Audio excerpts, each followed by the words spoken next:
Keep a fire burning red in a Georgia representing of a comes hard here, you know. Big up Kidaki, Buxton Massive. Hey Babylon boy, you go on like you know, like come son. Red. Never Joe, never Joe, never Joe. Oh, money never, money never, money never, money never, money never, money. Now know what you conniving, money.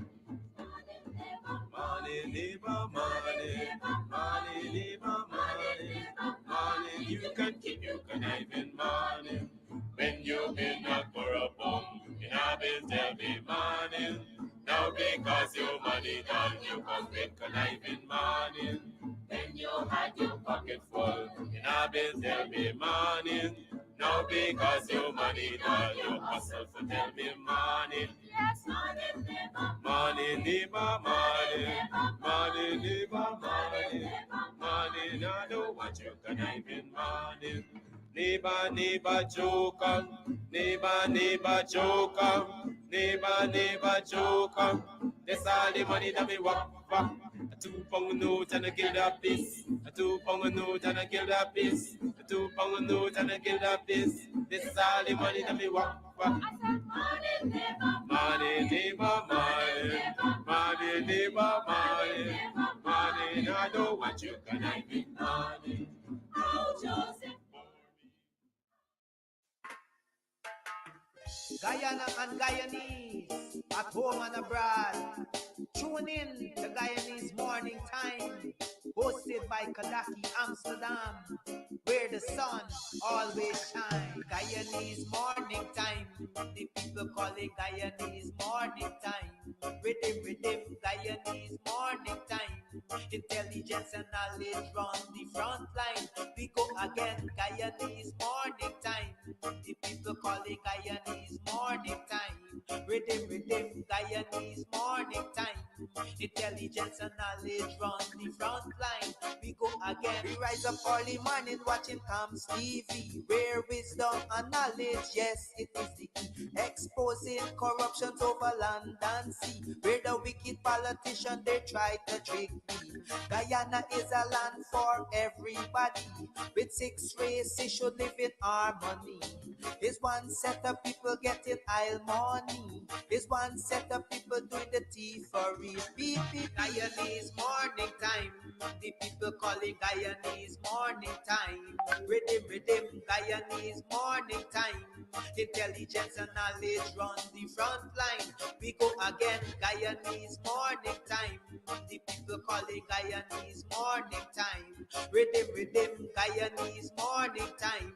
Intelligence and knowledge run the front line. We go again. This is a program that you all can see. Sharing your views and your integrity. Like it, comment and share it all around. Pass it to your neighbor, safe and sound. A sad situation going on in this town. The voice of the people is getting trampled down. Out of the mouths of babes and sucklings, which has ordained me to sing. I sing Guyanese morning time. The people calling Guyanese morning time. Rhythm, Guyanese morning time. Intelligence and knowledge run the front line. We go again, Guyanese morning time. The people calling Guyanese morning time. Rhythm, Guyanese morning time. Intelligence and knowledge run the front line. We go again, fooling the people. You're promoting evil. Stop lying to the people. You are a part of the cycle. Stop fooling people. You're promoting evil. Stop lying to the people. You are a part of the cycle. I say Guyanese morning time. The people calling Guyanese morning time. Rhythm, Guyanese morning time. Intelligence and knowledge run the front line. We go again, Guyanese morning time. The people calling Guyanese morning time. Rhythm, Guyanese morning time. Intelligence and knowledge run the front line. We go again. They got Breakford, Bork and Mark Benchcop. David Hines and Kadaki Amsterdam. Sherrod Duncan, Nigel London. Normal Brown and Gavin Matthews. Big up Paslow, Poor People Governor. Simona Brooms, Robin Simpson. Hampton Green and Winston Jordan. And yes, we can go right on and on. Guyanese morning time. The people calling Guyanese morning time. Rhythm, rhythm, Guyanese morning time. Intelligence and knowledge run the front line. We go again, Guyanese morning time. The people calling Guyanese morning time. Rhythm, rhythm, Guyanese morning time. Intelligence and knowledge run the front line. We go again. The relatives and friends of young Wyndham Bacchus, they deserve justice. The family, the relatives and friends of our in Boston, they deserve justice. The family, the relatives and friends of Peter Headley, they deserve justice. And so when we say that Guyana is an apartheid state, we have the evidence to show.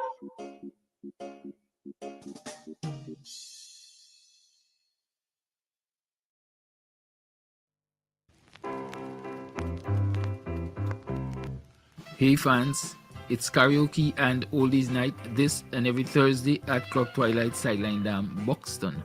Dance to the magical songs of yesteryear by popular DJs and Camps Audio. Admission is free. Come out, let's make memories at Club Twilight Sideline Dam, Buxton North.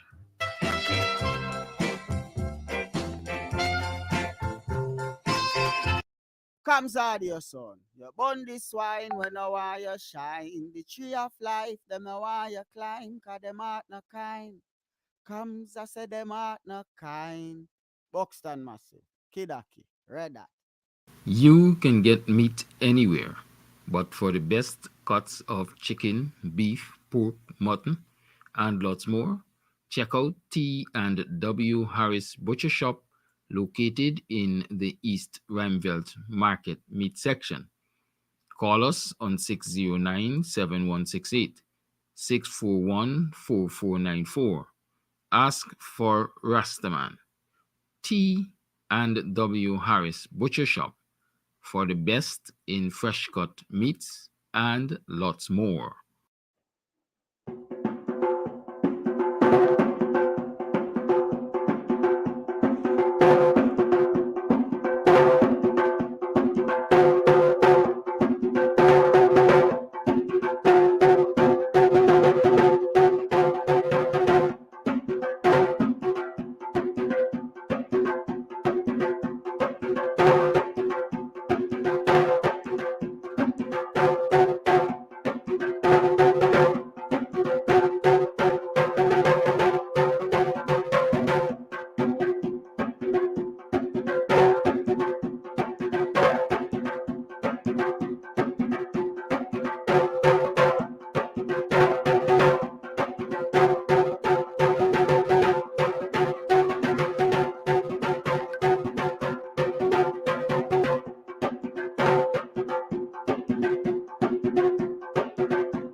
How are you do?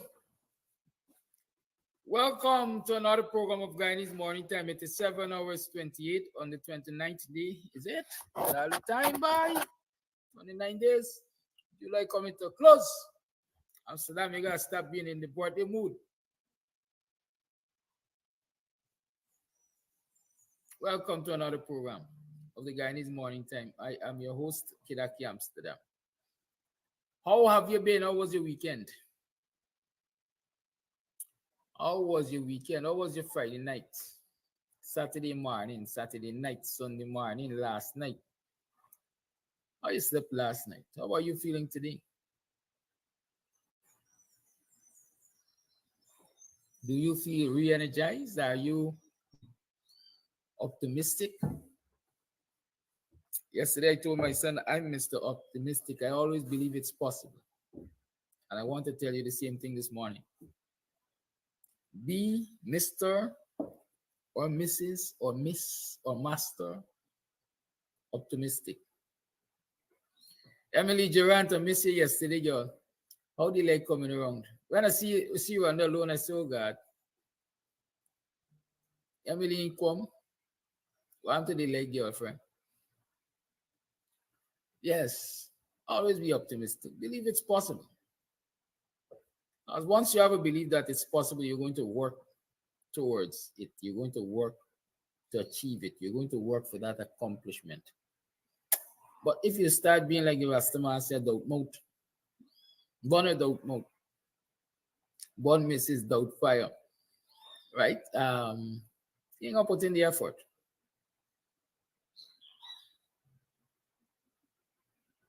You will not put in the effort. So I want to encourage you this day and henceforth. Be optimists. Believe that you can achieve that which you set to achieve. I know I can be what I want to be.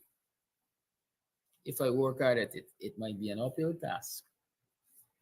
And trust me, we have many, many, many uphill tasks ahead of us. The immediate uphill task is to get Guyanese as a whole, and African Guyanese in particular, to recognize the importance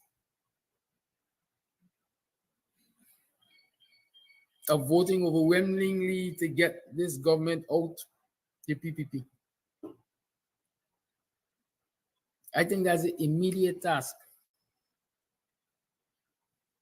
The immediate task for some of our political leaders is to recognize that, hey, this is not about you. This thing is bigger than you. This is about the survival of people, whether as a family, a community, a society, a country.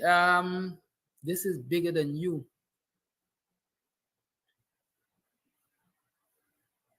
You know, for the last several days recently, I sat back and I asked myself, what is this really about? Why everything has to be about some people? Why it has to be egoism all the time?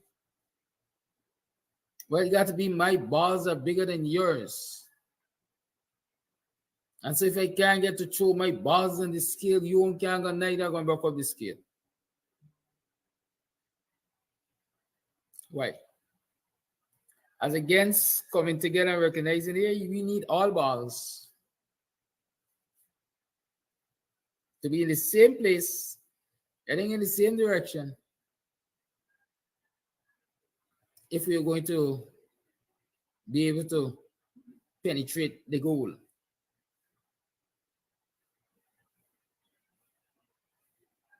You can't lead. I could lead better.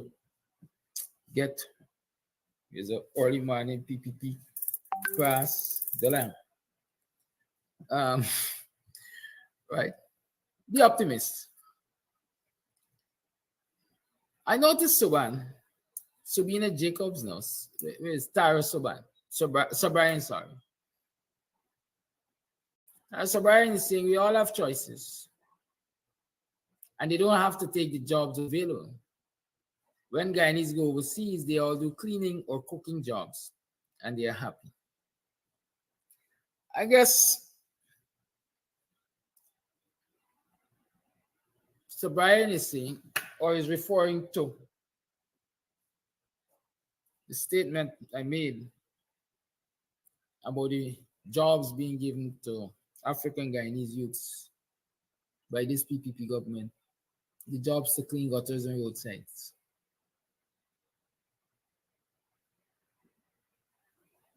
No, they don't have to take them, they have alternatives.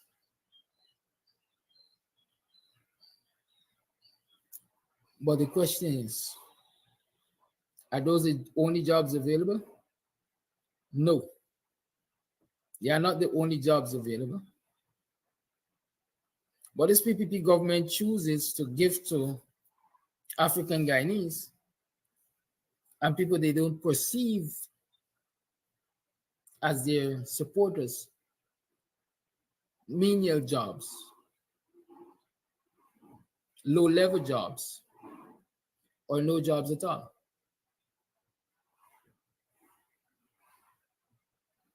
And so Brian says, they got a choice to take it or leave it. Choices have consequences. And you best believe it, Sir Brian, that the fact that they choose to take those low-level jobs are indicative, number one, that they don't intend to do anything illegal. I would rather not have to do anything illegal to put food on their tables. It indicates that there is a willingness to work for their keep.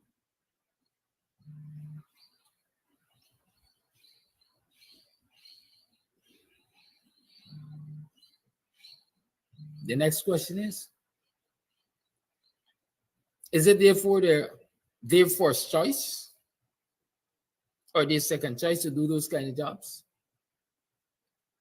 For the greater part, I know the answer is no. And so why don't they get the opportunity to do other jobs in this society? There are people there with several CXC subjects as CSEC and CAPE. The people there with certificates, diplomas, and degrees.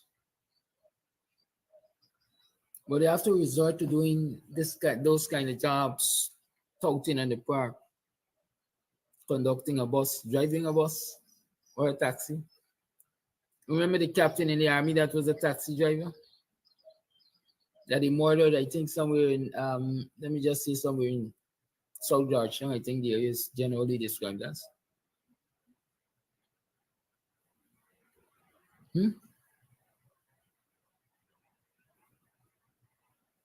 They have a choice, Sir Brian. They could choose to tell the government, shove it, and they could come and shove a gun in your face, or a knife or a cutlass or a stick.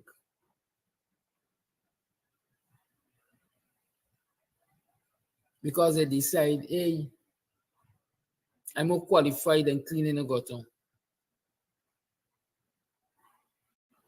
I deserve a job in an AC room. I deserve a job with status. And since the government didn't give him it, I can go to the two extremes. And I get the kind of job I'm looking for based on my certification. Or make up people uncomfortable. Those are choices. So don't speak lightly when you say they have choices. Yes, they have choices. I'm happy. I'm happy that even in the challenging times, even in the face of brutal discrimination, brutal racism by the PPP, our people are choosing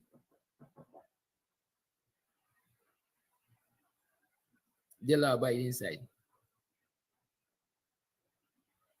I'm happy for that. Because I'm optimistic that a day will come when the PPP will no longer have that power, that authority to determine who gets what job. because they will be out of government. I'm hoping that it is sooner rather than later. I'm optimistic it will be sooner rather than later.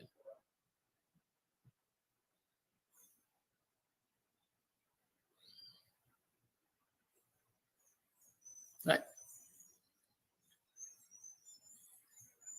But what I'm saying, in this period of emancipation, let us sit back and let us take stock and recognize that the PPP is not doing anything, and I say anything, for upliftment of African Guyanese in this society. And we therefore, as a people, have to get together, face our hard truths, and work for our own upliftment.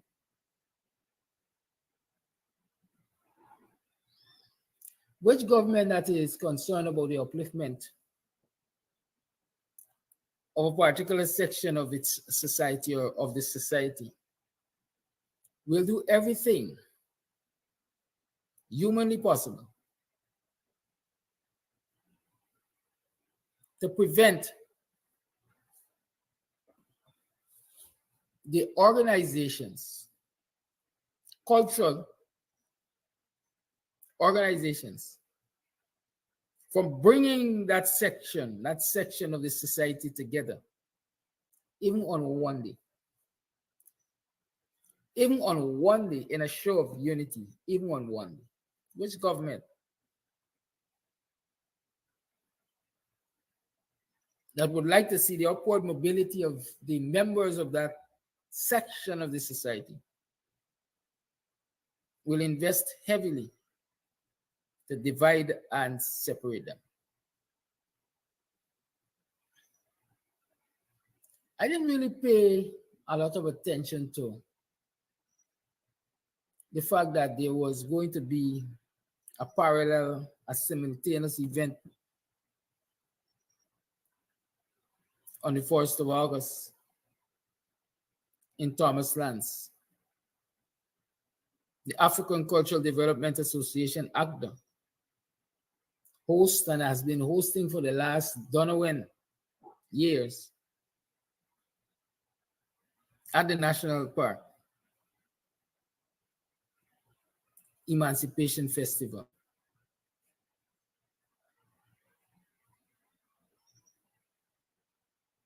They've been encouraging, and lots of local producers and manufacturers and people of Afrocentric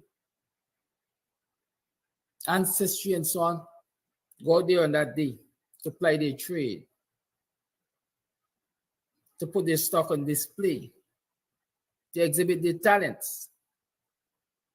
And on top of that, they bring an international artist that they feel shares a message, even musically, to the Africans in Ghana and around the world. It's big money investment.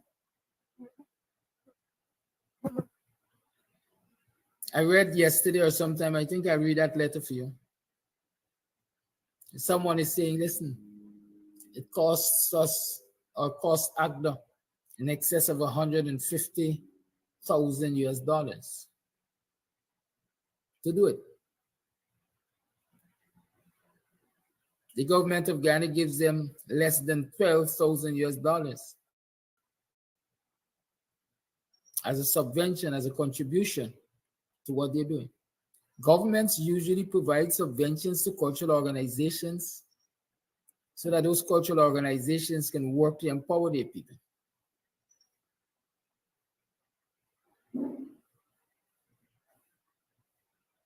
But while they are giving ACDA less than 12,000 US dollars, they are spending millions of US dollars to compete with ACDA on that very 1st of August.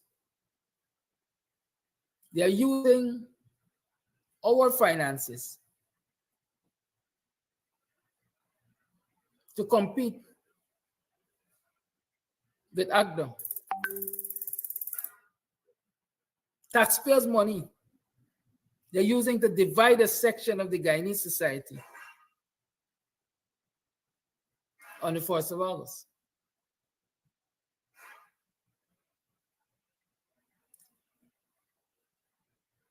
Creating an unfair advantage, even on that culturally significant day for African Guyanese. The advertisement tells of free entry, free vending, giveaways, or free, as they say, free giveaways.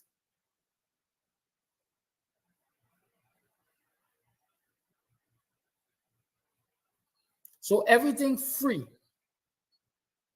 If the African Guyanese were to choose to attend their event parallel to the African Cultural Development Association's event.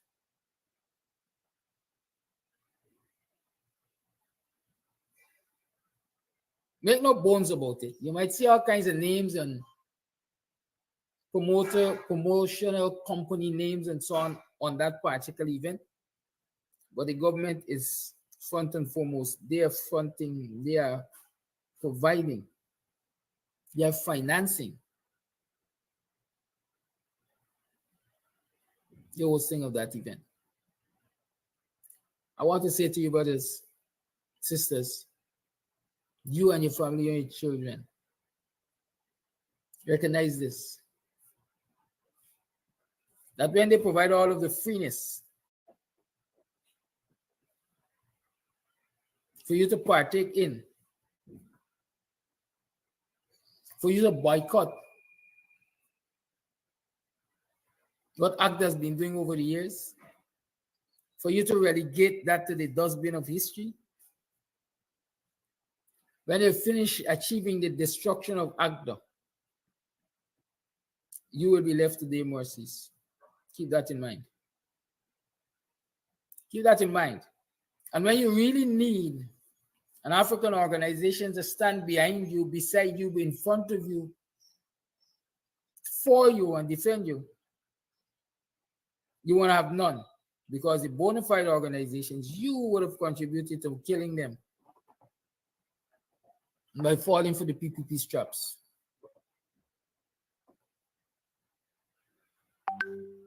How do you avoid that? How do you avoid that? By staying far, very far. Restraining orders usually tells the offending party or who they perceive to be, assuming the offending party, that they must stay 100 yards away from that person. I'll stay 100 yards or several hundred yards away from that event. You used to go to the national park and support ACTA with your $500 entry or $1,000. You guys don't even know the cost of entry. Yearly, go support them. You used to pay a little vending fee to go and ply your trade, go support them. Because at the end of the day, when the time comes for you to be supported in this struggle, you'd expect ACTA as a cultural organization, African cultural organization, to play its part. You have an opportunity to play your part. So play your part. Tell the PPP and their frontmen that they could bring God himself and put him on that stage. And y'all don't accuse me of blasphemy. It's an extreme example. Put him on that stage on the 1st of August, and y'all ain't gonna turn up. Because the brand of PPP salvation is not the one that you want. Please and thank you. I'm begging you. I'm not a begging man, but I'm begging you. Don't do it. Don't go. Let the promoters and the financiers look around that venue and see only themselves. See only themselves. I would like us to see headlines that say, well, only promoters and performers turn up at government-sponsored Emancipation Day event. That's what I would like to see. Y'all let me know. I want to see that. I'm optimistic that I will see. Share the life, please, and thanks. Please do.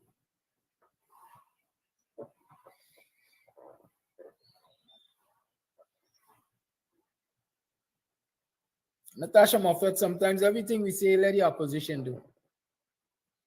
What about individual action?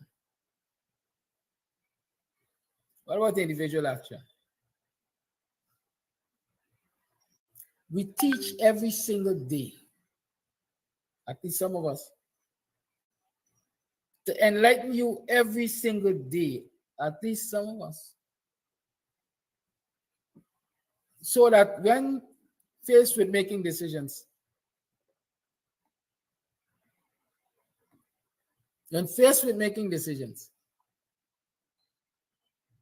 you can draw on that reservoir, that library, that source of information to decide. By now, all of you listening to this program and Dr. Hines' program and so on should understand that the PPP is on a march for total domination of African Guyanese to start with. And so it would be in the best interest of African Guyanese to stay far, very far. Not even feed them with a long spoon, because the long spoon might become infected and you're going to infect yourself. Contaminated. Stay very far from them because it got consequences.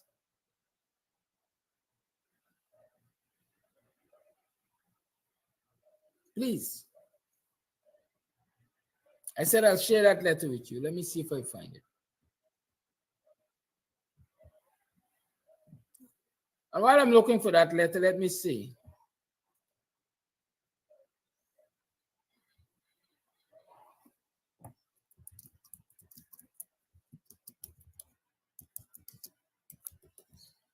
Condolences to the relatives and friends of a champion.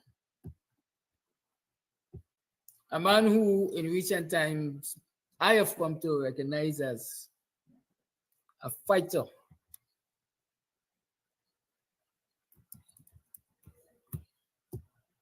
For African Guyanese in particular, and Guyanese in general.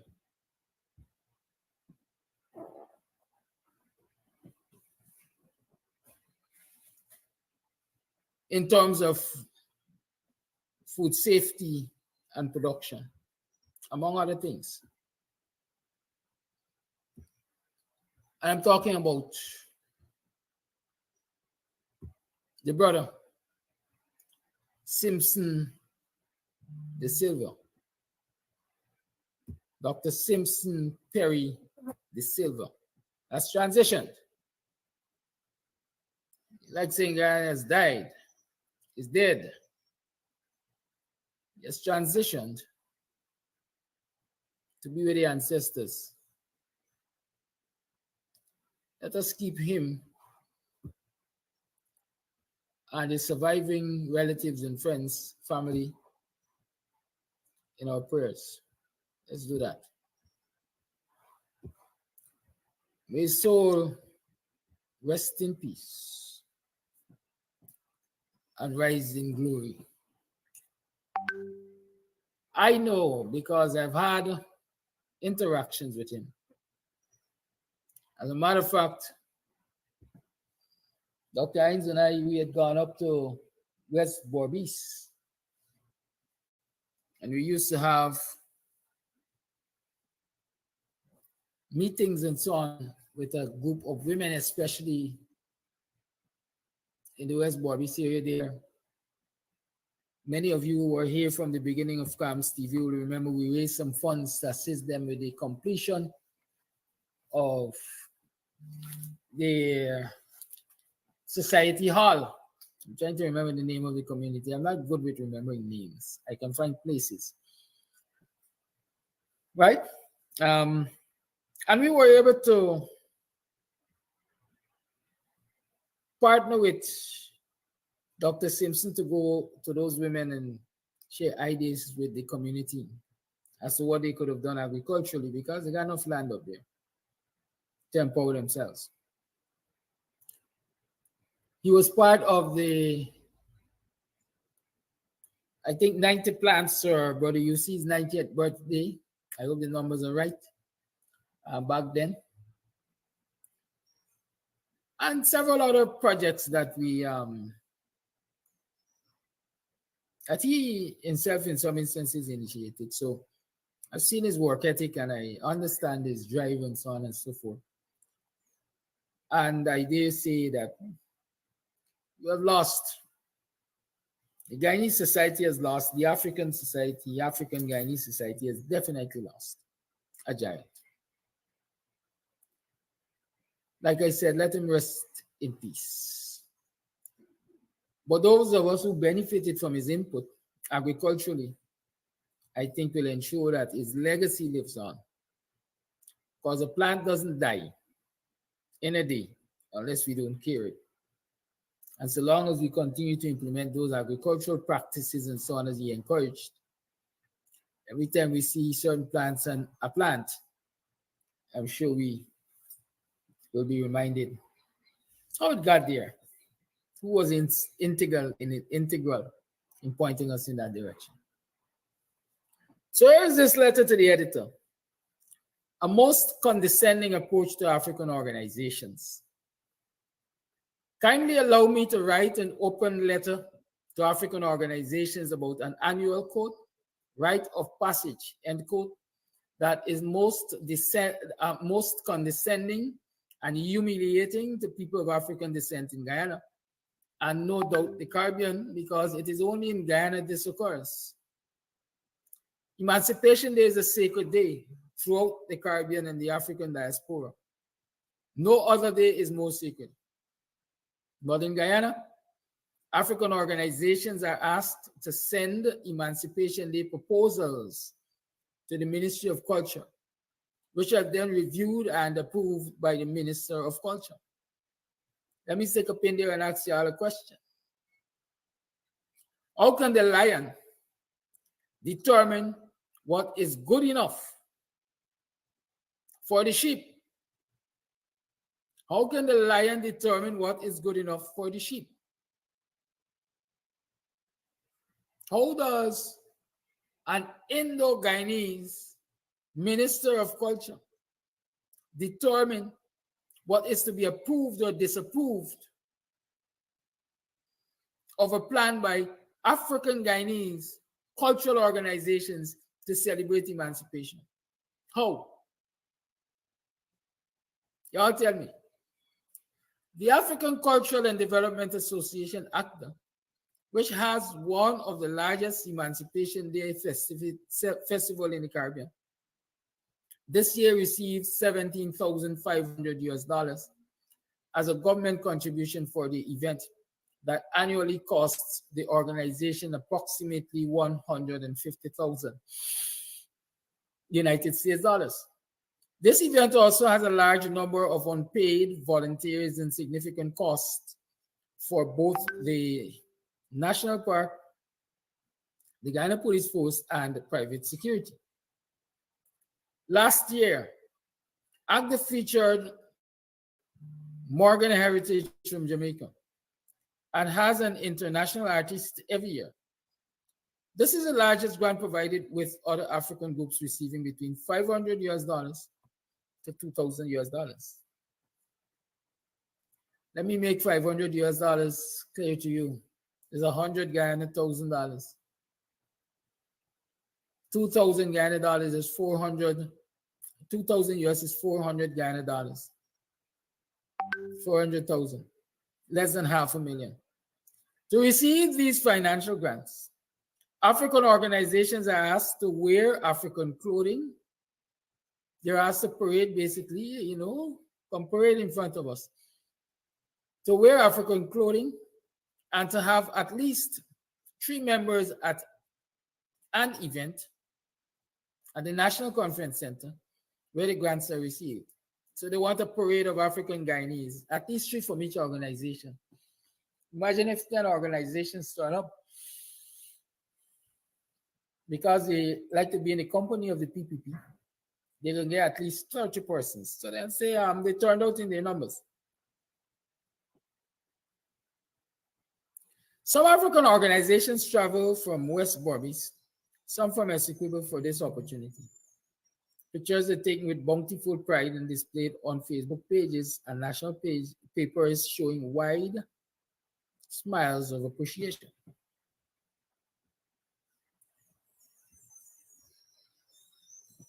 I said to my African brothers and sisters, stop this self-enslavement and self-humiliation, which is reminiscent of the zoos in Belgium and France in the 1950s that had Africans on display for European visitors during their world fairs. Where is our dignity? Think about our ancestors, 473,000 of whom died during 200 plus years of enslavement, and who cleared 15,000 square miles of Ghana to make this country hospitable, on the conditions described by the United Nations as, quote, the greatest crime against humanity, end quote. No other ethnic group in Ghana is treated with this disdain and indifference. Amerindians have a full month of celebrations during Amerindian Heritage Month in September. Over $100 billion has been provided to Amerindians through the Ministry of Amerindian Affairs and Amerindian Development Fund, LCDS carbon credits, and weekly announcements of projects in the 204 different communities that have government-funded community development plans. Yet, there is no event where they are asked to assemble at one location dressed in traditional clothing and receive their grants. Financial repair, economic justice, and, quote, self-repair, end quote, are two necessary elements of reparatory justice. This annual, quote, circus to receive petty cash is an insult to our African ancestors and an affront to our decency and should be to all ethnic groups in Ghana. For over 5 years now, and almost every Thursday when the Ghana Reparations Committee meets, I have been accused by my fellow African Guyanese of not addressing local African Guyanese issues of economic and cultural marginalization. As chairman of the GRC, that's the Ghana Reparation Council, and elected vice chairman of the CARICOM Reparations Commission, I have remained loyal to the mandates of the Prime Ministerial Subcommittee on Reparations and have refrained from writing about local issues affecting Guyanese at home. I have purposefully ring-fenced the GRC from becoming involved in several local issues. In the last 2 years, contrary to all PPP and APNU governments, the Ghana Reparations Committee is now being politically treated as a local African organization, such as the International Decade for People of African Descent.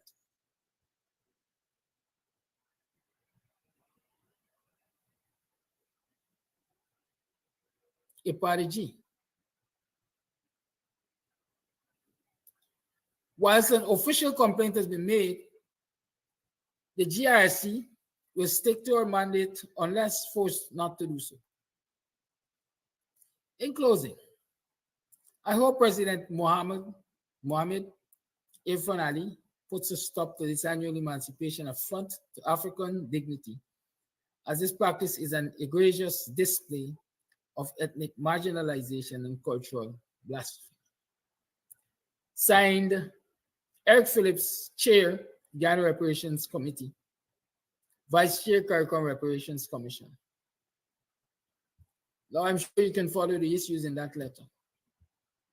But it closed by asking Ali to put a stop to this annual masquerade, parading of the lowlies,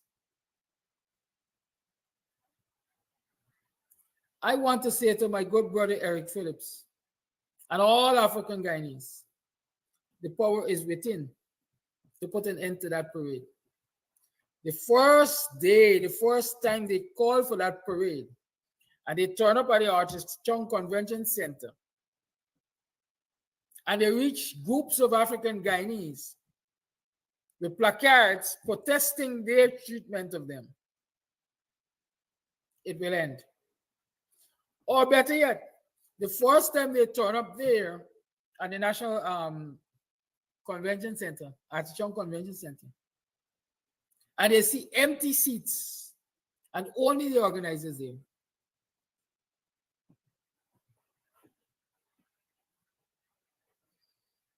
That is when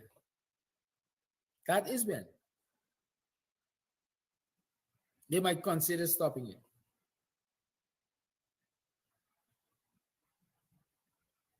But as long as our people keep making that, what do you call it, pilgrimage, that annual pilgrimage, dressed in their best, they stun the best, as we like to say, they're just up in the fancy dandan to show how African they are.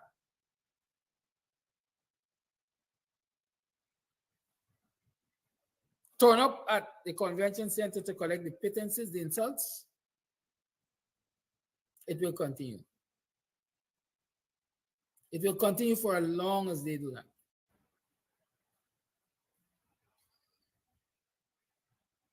So we ain't got to ask nobody, Massa, please.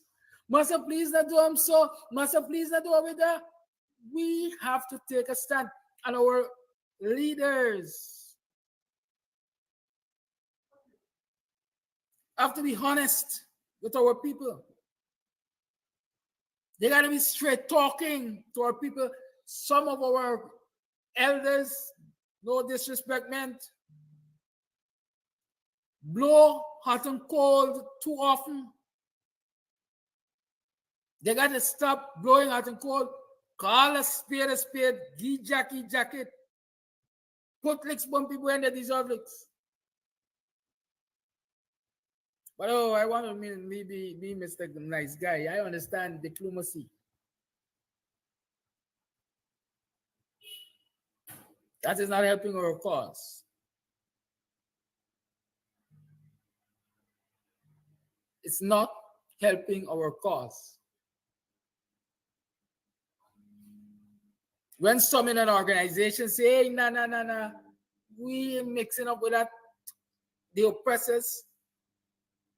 Can you imagine you got black people sitting around a table arguing for the inclusion of people in government oppressing black people?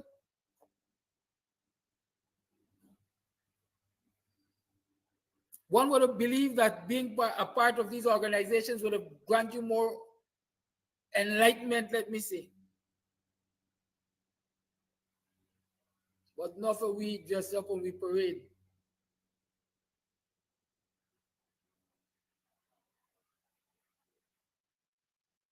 And even in our parading, nothing in robbing off from nobody till some of y'all. So the oppression continues. Y'all keep making the annual pilgrimage to be oppressed further. While one of our leaders, Eric Phillips, is begging at it, please. Oh, Master, please. I just stop now. From the reading of history, when my ancestors were being oppressed and they think that it was too much, they picked up machetes, they picked up hoes, all the farm implements that were supposed to be their tools for farming became weapons of liberation. That is what it became. It became weapons of liberation. In this day and age, we got so much education.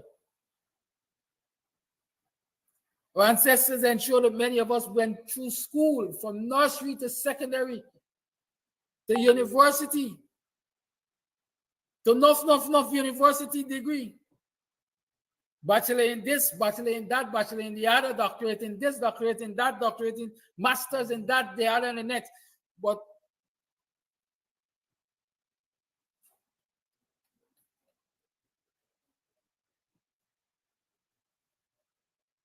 That has eluded many of us. Even the will to fight has eluded many of us. What many of our people are fighting to do is to protect that which keeps us in oppression.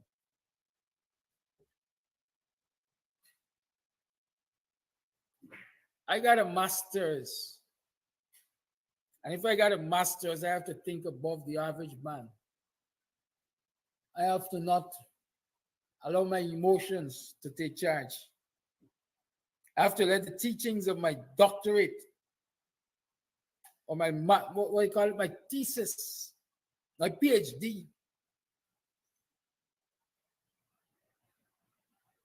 guide my decision making. Hey, my ancestors ain't got no freaking PhD, not from no university. When they achieve our liberation in 1834, 1838, that they fighting for long before.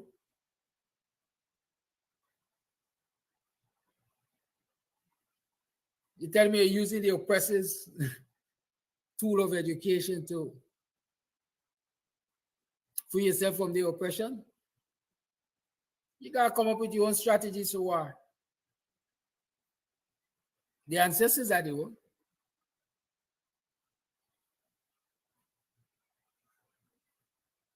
So some of us sit down and we theorize too much. We intellectualize too much. And we shut down our natural instinct. Your natural instinct is self-preservation, preservation of the people, preservation of the race.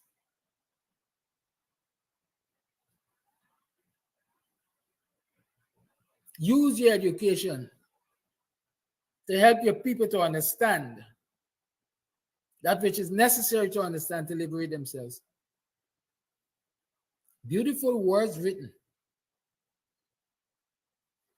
But are we not contributing to the condescension? Please, Mr. Ali, yeah, stop now. Or else what? Or else what? I show you how the oppressors think. Because you had an agent of the oppressors asking me 3 questions Friday. I didn't want to go there. But I'm going to go. Because like I say, I would be just as guilty. I would be just as guilty as the oppressors if I were told the information and the strength of my intellect, let me call it that. I'm intellectually superior to anybody. But I got bigger balls to use my intellect and be frank about what it tells me. Some people say I'm brave, others will say I'm stupider, I'm unwise. But whatever it is you interpret to be, I hope you benefit from the information that I provide when I provide it. The people we got talking African Guyanese that they allow to succeed. No, they allow them to succeed. They don't fight them down. They don't oppress them. As a matter of fact, they encourage them, even with illegalities, because they want them to be poster boys and girls as success stories under the PPP. But they are the minority of the African race.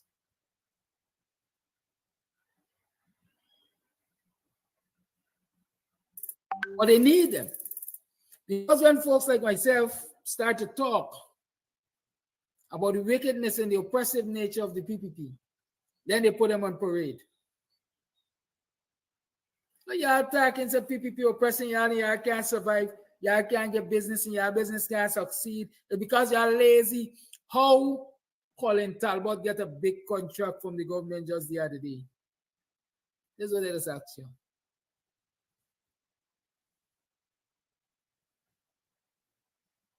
This is not about Colin Talbot. Big up Colin Talbot. Respect Colin Talbot. In Boxonian circles, he's known as Sex. Big up yourself, Sex. I don't know how he got a name, but I grew up as a youngster. These are guys who are older than I am. Sex. Right? Big up yourself, Sex. Right? In fact, let me call him by the name I really most people know him. Tampi. Big up yourself, Tampi. There's the right name I should use. Tampi. Big up yourself, Tampi. So they're using Tampi as a poster boy. Where Tampi from? There's what come down to. Where Tampi from? Who is Tampi and we from? He from Buxton Company. That's where I know him from. Just over the line is Mr. Talbot's son. Mr. Talbot, our queen, our Buxtonian queen, who is 100 plus years, same Mr. Talbot. That's her son as far as I know. See from right there. All the way back down side by. Right?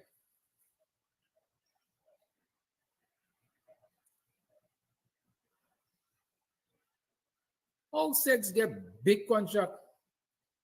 Hundreds of billions or millions of dollars in contract.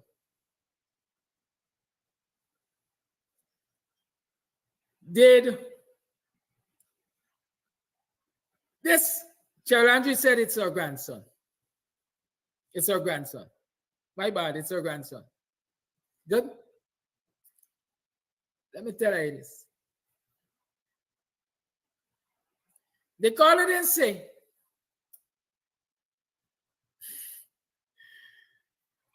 sometimes I'm very skeptical to say these things because people interpret them as not education but personal attacks. And let me make this disclaimer. I have no fight with Sex. Let me call him man by the popular name Tampi. I have no fight with Tampi. Or let me call him by his given name. I have no fight with Mr. Talbot. So if anybody go and tell Mr. Talbot, Kiraki the carry name for the program, he says, y'all also remember to tell him and say, me ain't got no fight with him.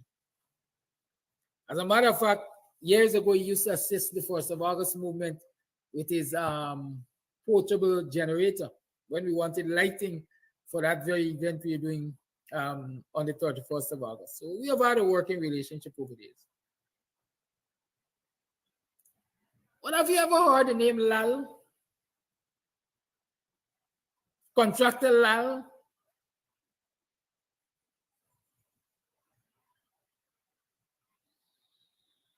From my understanding, Talbot is now in, or has been for years, in a kind of partnership with Lal. So the question is, you see Colin Talbot Contracting Services, but the question is Talbot a front name for Lal as a contractor? Lal, a PPP supporter? Lal and Indo-Guyanese? Have we stopped, or did that caller tell us about that possibility?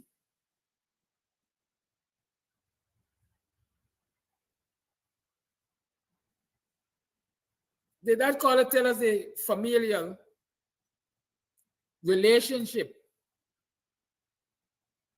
that Talbot has with, allegedly, the sister of Lal? So when you see Colin Talbot Contracting, is it just a namesake? Or this business is genuinely Colin Talbot Contracting, controlled by Colin Talbot and Colin Talbot alone? Go back in history, I think last year or early this year, Colin Talbot Contracting landed a big contract in partnership with some other Indian Guyanese contracting company. Go check them.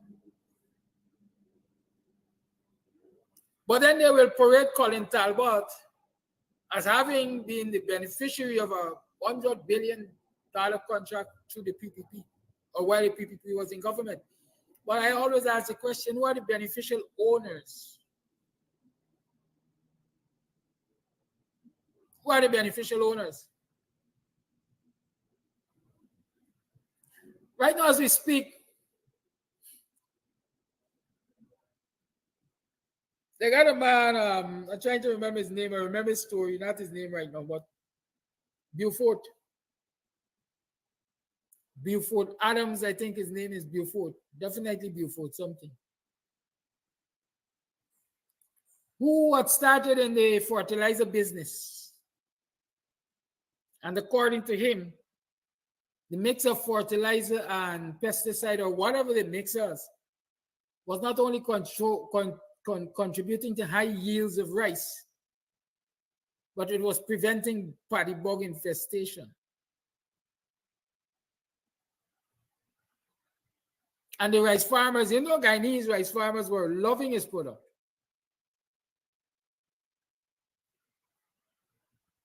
Was loving his product. And when the PPP and their operatives recognized the value of what Beaufort had or has, the pressure started to bear. The millers started telling the rice farmers they're not buying their rice if they don't buy their fertilizer. I understand even representatives of GRDB were telling the rice farmers to boycott Beaufort Adams's fertilizer. And so they placed him because he had invested in wharf and all kinds of bagging facility and all kinds of things with this fertilizer because it was coming up. And when they did that and they forced him in a hard corner between a rock and a hard place, they said to him, the only way you could get this out there the way you want it out there, you either partner with one of us or you sell it to one of us. In other words, unless an Indo-Guyanese is involved in your business, you ain't getting no forward, Mr. Adams. See, Joel Ward know the man, she talking say they ran him out of business. Unless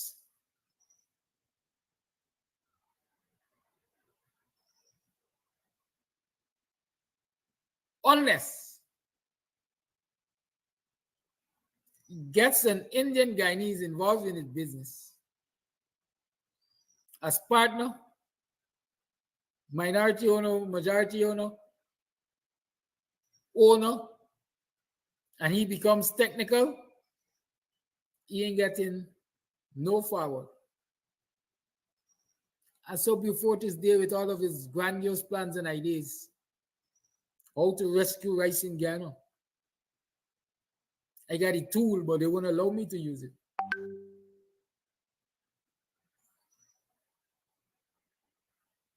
But let him agree to partner with an Indo-Guyanese business.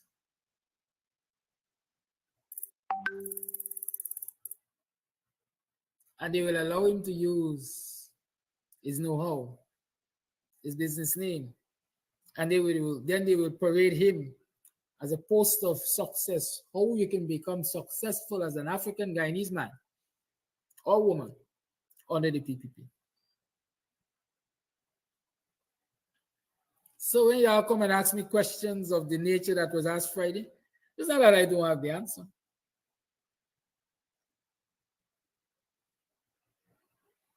It is just that, like I think it was Tom Cruise who said in the movie A Few Good Men,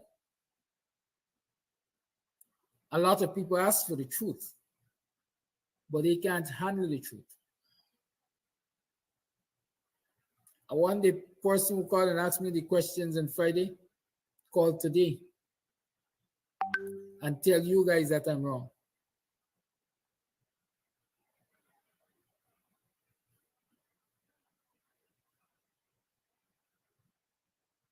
I want the same person to call and tell us about the Indian businessman that came to this country, American, I think he's American based, came to this country. Shane Brian Sherwin Newton is telling me it was Jack Nicholson. Yes, Jack Nicholson was the man, was a big man in the movie indeed. Yeah, forgive me. I was told that I'm officially a geriatric. Geriatrics got the right to forget things. Well, I know. All right. It was a comment in gist. Same as Sam, you know, once you pass 51 years, once you're 51, you're geriatric, right? But I wasn't offended. I hope you aren't offended when people call you geriatrics. Yeah, so some people ask the truth, but they can't deal with it. Let them tell you. Let that same caller tell you about an American businessman who came to this country and met with the Minister of Agriculture and people from the Rice Board and all over. Because he came with the intention of setting up some businesses which they were going to get a blight in.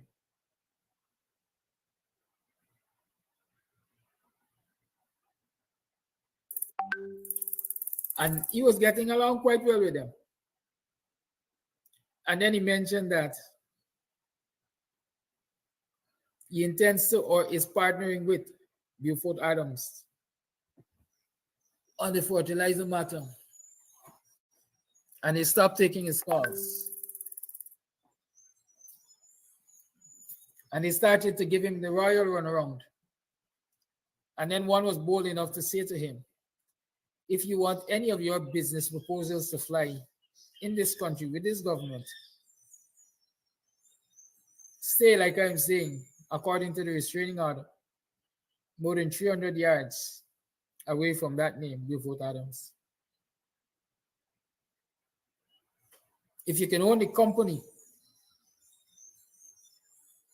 we will do business with you.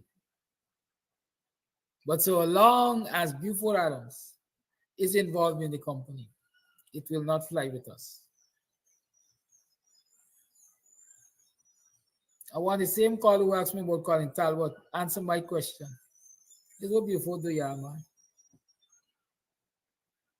Put the information out there that makes it so difficult for Buford to be allowed to do business in this country as a citizen of this country, in an industry where he believes he has answers to the problems of this country. The lines are open. 6225933 is the number to call. You tune to the Guyanese Morning Time. Let's talk the thing. This and that as we head up to Emancipation. Saladin Ayubi, you don't bring anything to the show if you come in to ask if the WPA live or dead. You might rather be brain dead. Goodbye.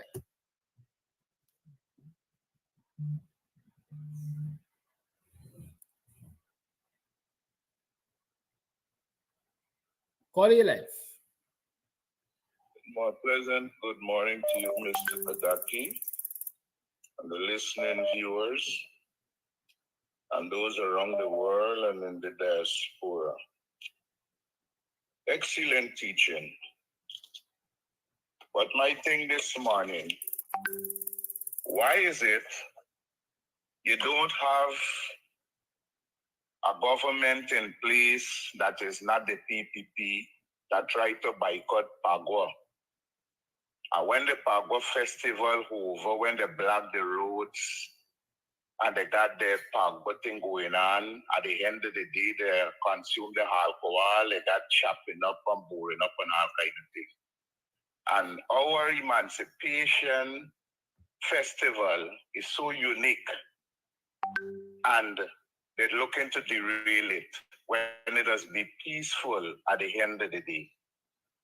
And like I said, I would be glad if we could get conscious, listening to this program that edifies us on a daily basis, that we can turn our heads and our mind away from these wicked and devious conniving cabal who try to derail our ancestors' victory to what they fought for us, that today we can say that we have an emancipation celebration. Come 4th of August, when they start with the nonsense at the which side they're keeping it, they, the promoter, and them alone should attend it. But we will get there. Bit by bit, we're going to get conscious. You enjoy your day, be safe at all time, and continue the teaching. Have a blessed day.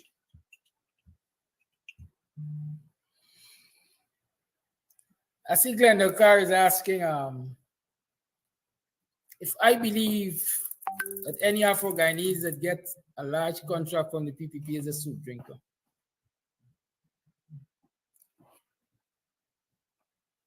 Afro-Guyanese are citizens of this country. And regardless of the government, they are entitled to contracts.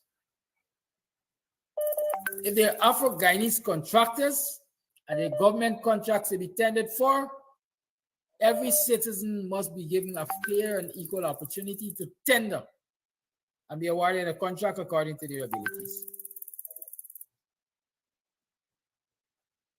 It doesn't matter whether or not I think they in bed with the PPP or out of bed with the PPP. It doesn't matter whether I think or not that they're soup drinkers or meat eaters. What matters is that the state's resources are being used to award these contracts, and everybody must be given a just opportunity to partake. Are contracts being awarded justly and fairly in this society? No. No. No. Call it life. Yes, good morning to you and all my black brothers and sisters in Guyana. Can you hear me? Yes, clearly. All right, this is Flash Garden. First of all, let me thank Mr. Adi Nathan for what I heard, I believe it was 2 weekends ago, when someone was interviewing him. He said that he have a meeting with the young people them come October. Thank you for that start. The way they start, they must end. And this meeting must not be a one-shot deal, Mr. Adi Nathan, if you're listening to this program this morning. It must be every 90 days. When your MP them is not working in Parliament, let them go around and keep and be the edge for these young people, because we need them. We need them now, not only come next year. No voting time. And when they come in, let them walk with their qualifications, walk with them subject, how many subject get, and lift up in the air, let the world see.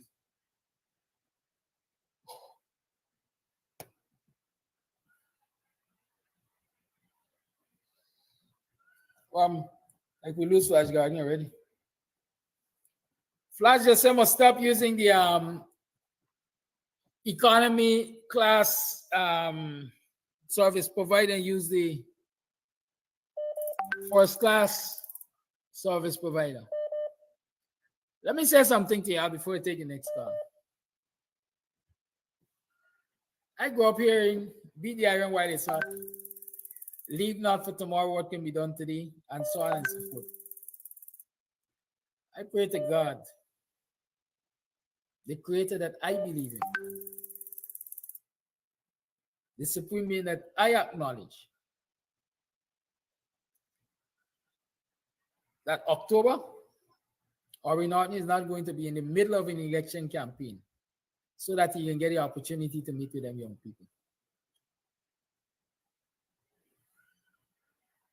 Like you Americans like to say, read the tea leaves. But in my mind, some people ain't even seeing the tea leaves, they're reading it. We are talking about the possibility of snap elections down in the year or early next year. And y'all telling me, are we not talking about meeting young people in October? Great heights reached and kept. It's by certain flight, they not come by certain flight, but something, people walking hard through the night and stuff. Guyanese best adapt an attitude of working through the night, wherever you perceive the night to be. Because you're going to wake up and realize, like with Van Winkle, a whole lot of time gone by. A whole lot of time just went by before you catch yourself. The last made open. I still have a cash app. I still have a cash app account and a Zelle too. I'll share the information with you. You can choose what to do or what not to do with it.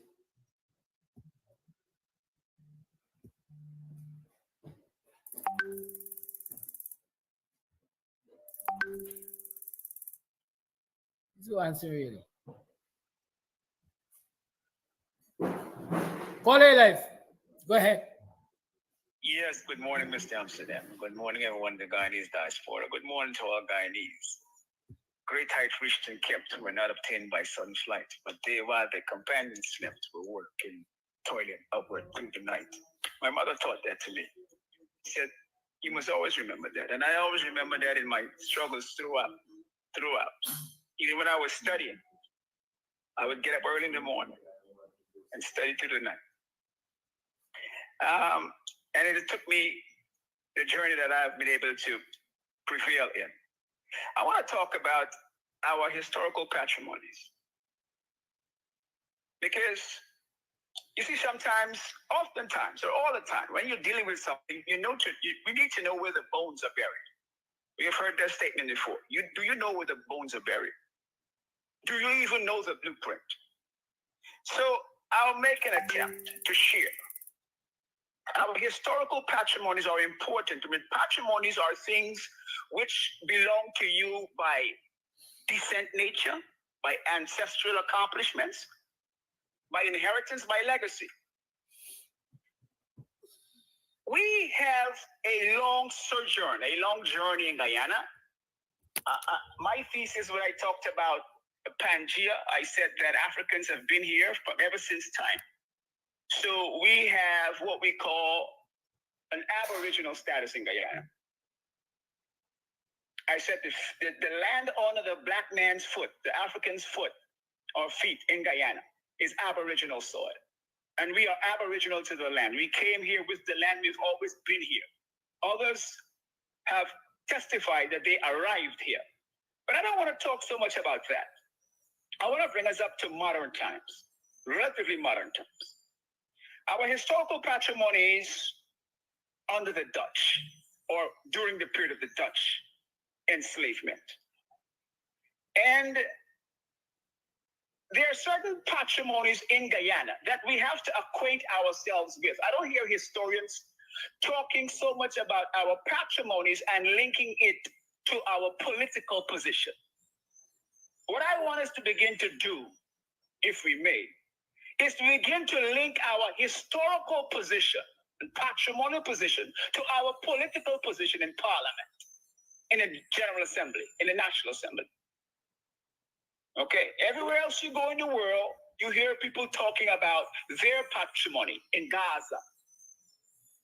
Gazans don't separate their historical patrimony from their political stance.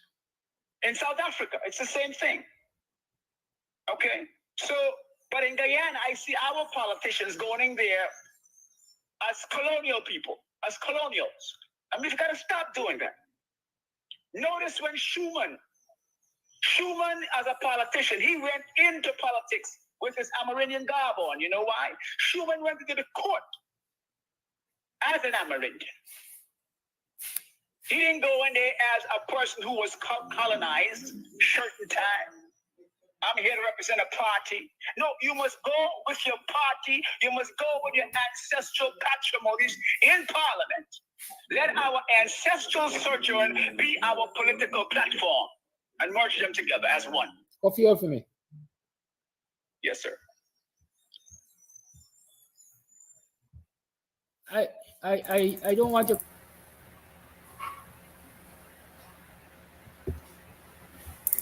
Not your coffee, go ahead. Hello.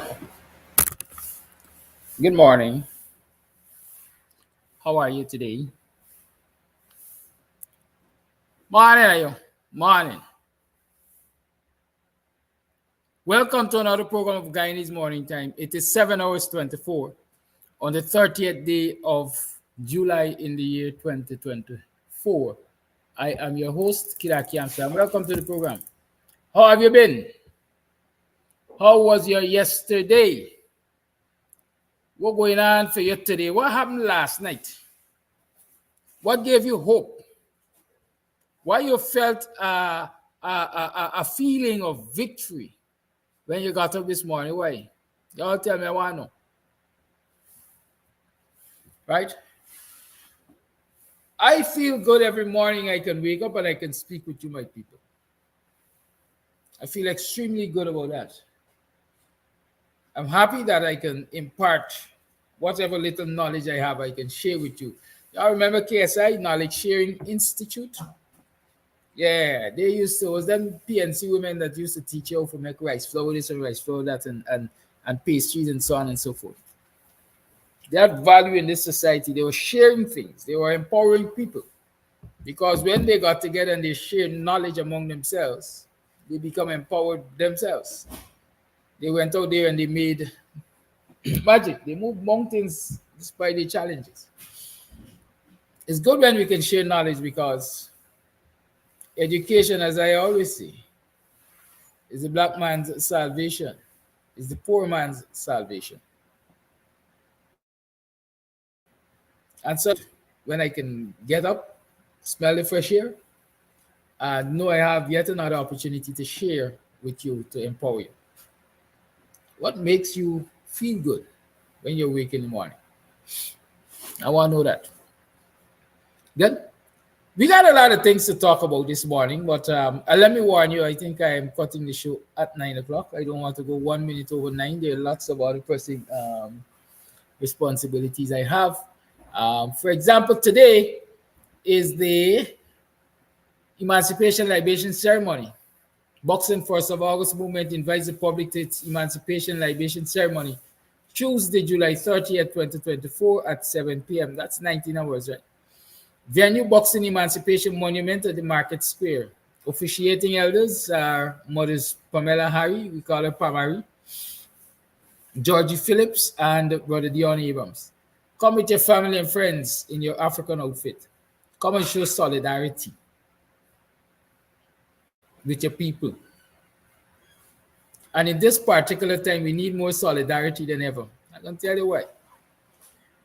You see, I keep explaining to folks, when we take a stand as your representatives, African Guyanese representatives, community representatives, when we take a stand,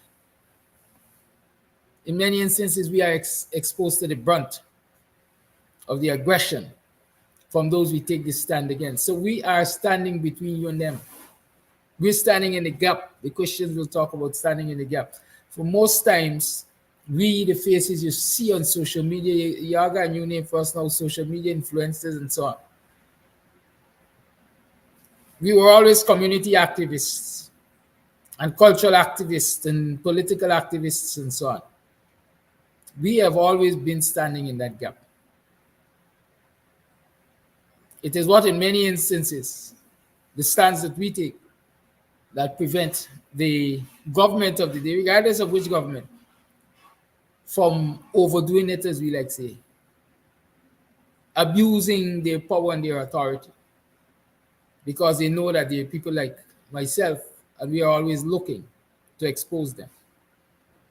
Good. And so when we take those stands, the government usually fights back. The government is not passive. No government is passive. Anybody in government fights for their survival because what? They have tasted milk and honey. And they believe that only they have a right to taste milk and honey. And so they will never willingly give up that opportunity. Right now we're laughing because earlier yesterday, it would have seemed that the opposition in Venezuela was going to give the Maduro government, or whatever you call it, a sound thrashing at the elections. Right?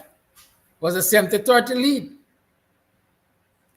But by last evening, what did you see? Right? There are big quarrels, let me call them that, in Venezuela right now. Because like a dark horse, it would appear, Maduro came from behind and won. If you believe that, I want to sell you the Buxton Airport. Maduro came from behind and he won freely. I want to sell you the Buxton Airport. Y'all buying? In short, I'm saying, when it looked as though Maduro was out for the count, Maduro pulled one from the hat. It's called magic, a magic trick. And so we will continue to follow what's happening over in Venezuela there. Don't expect that the PPP will not try to pull one out of the hat. They did it in 2020 with the help of the international community. And so the possibility is that they will do it again. But I'm talking about that unity that we need. Last year around this time, I reported to you, and even recently we spoke about it. There was a request from the government for Mark Subdrinka Phillips. I left out the word here now. Mark Subdrinka, Afrocentric in speech. Phillips, the Prime Minister, to come to the Buxton Libation. Well, not the Buxton Libation, the Buxton Cultural Evening, the Black is Beautiful Emancipation Concert, and address our people. And we met with resistance. We said, no way. Not until we are convinced that you are representing African Guyanese interest will we allow you to grace our stage. You can come like anybody else. You can sit in the audience. Maybe, just maybe, we'll give you a few minutes to bring greetings, but we will not give you a platform to address our people, African Guyanese, as a representative of a government that has been oppressing them. Yes, we did that. We took that stand. One of the arguments is, but we just contributed $500,000 to the event. Yes, you contributed $500,000 to the event. It's taxpayers' money. And the Ministry of Culture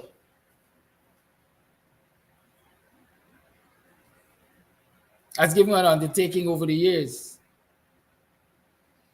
It's not what I might call common law to expect the Ministry of Culture to contribute financially to those organizations who are doing things to mark emancipation. Just as though they contribute to Indo-Guyanese organizations when they're doing things for Arrival Day, Pago, whatever. In fact, coming to think about it, they contribute more, number one, because of the number of things that they celebrate. And certainly the amount that they give them on these occasions because of the biases. So the response is, yeah, but it's we money. It's taxpayers' money. We're entitled to it. And I remember in those conversations that threat was made. And today we're living the threat. We are understanding the threat. From where I sit here, I'm reporting to you that the Ministry of Culture, the government of Guyana through the Ministry of Culture has refused to, has failed to. Let me say up until now, because tomorrow they might cut a check and say they were crying wolf. But we were not ready to disburse to them. Right? Yes. They've refused to give that contribution to the 1st of August movement And I will say in retribution to the fact that we refused Mark Phillips' presence on our stage last year. But let it be told that the celebrations will continue. The libation will take place today. The Black is Beautiful concert will take place tomorrow.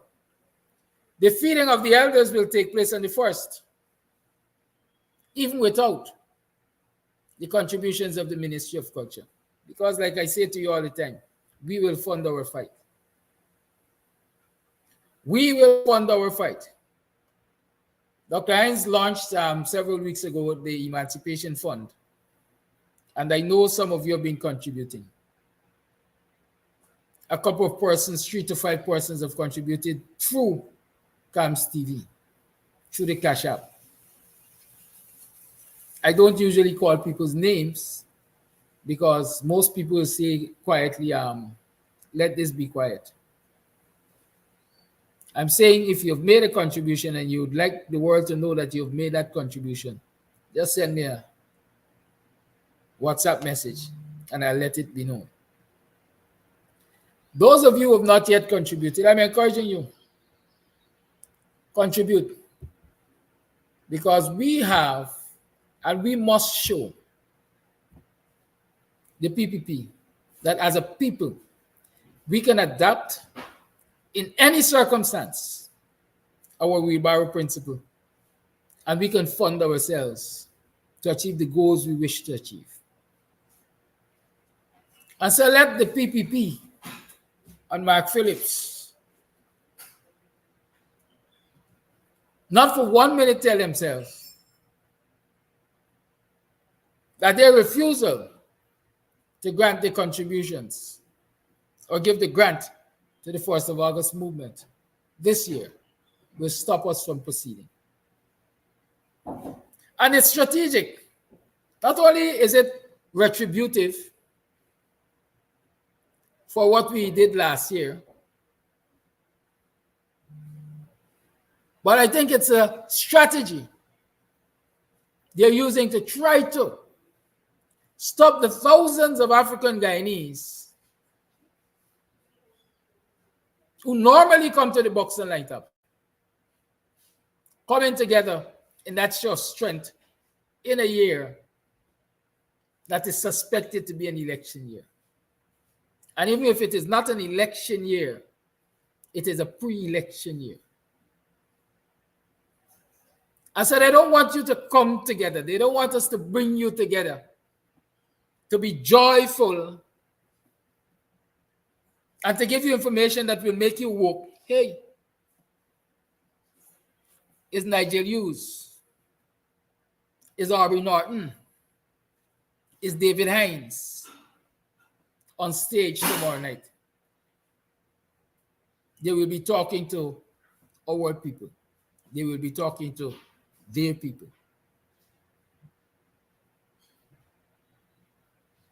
I can imagine the PPP saying, let us see how we can scuttle it. If they ain't got the money, if we can give them the money,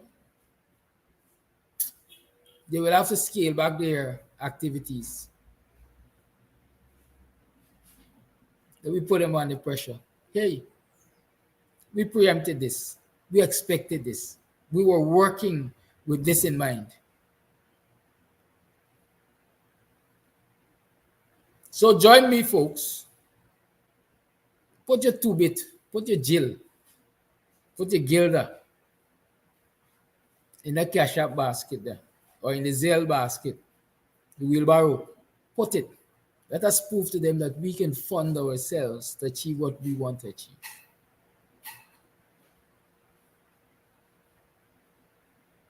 Let us do that. And let us come out tonight to start with, to interact with the ancestors and to call forth their presence among us so that they can guide us in their own wisdom. Oh, yeah, I'll do this thing in the past. We want to know because we got a lot of those things to do right now. We got to liberate several generations again, just as y'all liberated us. Come to the libation ceremony, 19 hours today, 7 o'clock this evening. Come. Dress up in your African dance and put on your best. Wrap your head and look like royalty. Hey, I intend lashing out tonight. Y'all watch me. Y'all dress up and come. Let them see that large mass of proud African brethren and sisters congregating in one space. Let us send that message. That, hey, we might fight hard politically, but we still got love for one another. We're still one. And we're still willing to listen and take guidance. Y'all come out. Please. Share the live. Please and thank you. Share the live. It's 10 minutes to the 8 o'clock hour. Tomorrow night, the Euro singers will be on stage.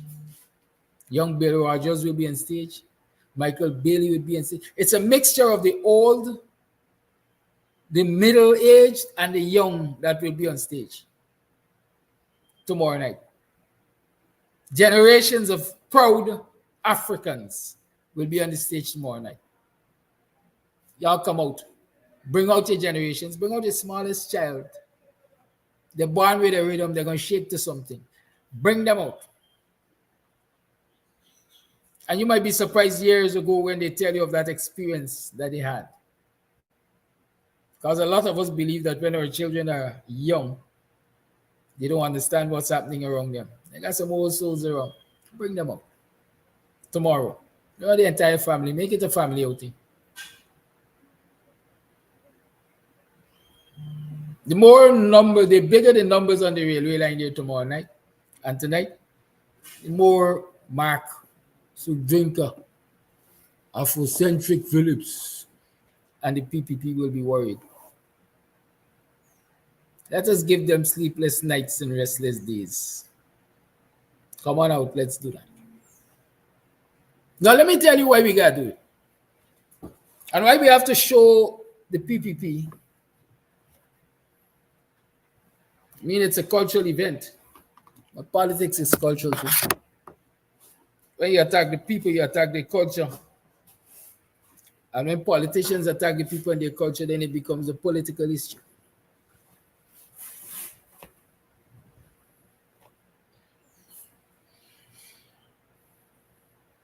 We have to show unity so that the PPP can understand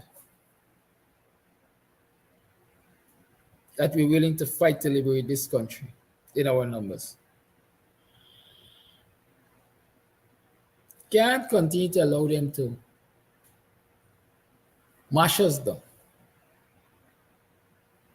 mash up the society that our ancestors built with their blood, sweat, and tears, cart away all the wealth,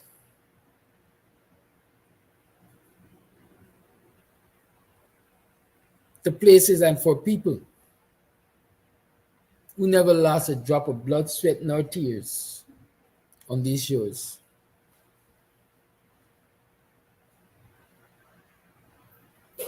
You have to defend our legacies.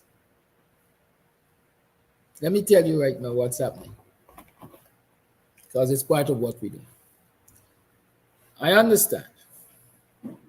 Let me use the big word. It is alleged that right now, the man many refer to as brutal Brutus is on the lam. Who knows that word? It's what it means. The lamb. It's on the lamb. L-A-M. I'm sure many of you have been following over the weeks.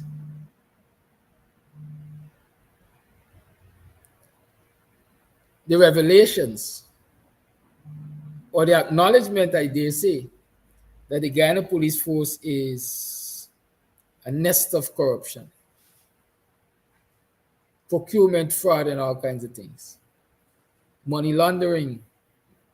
It is believed that the two senior police officers, according to the reports, have allegedly laundered more than $800 million through local banks. Through the same reports, we learned that a senior officer had $100 million. Is it $100 million? Yes, I think $100 million. In black plastic bag or black plastic bags in his office. And when his office was raided and he was questioned, he said his hard-earned money. Well, my sources were telling me this morning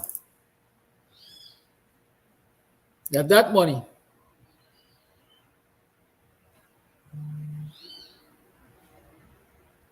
was earned through corrupt practices.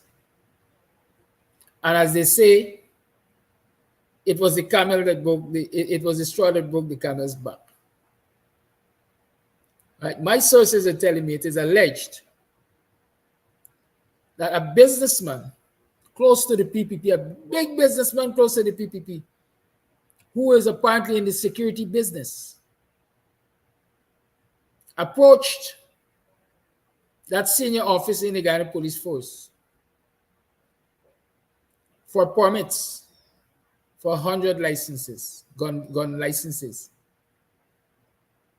Need 100 permits or 100 licenses for firearm. And he was told, yes, I will approve every single one of them.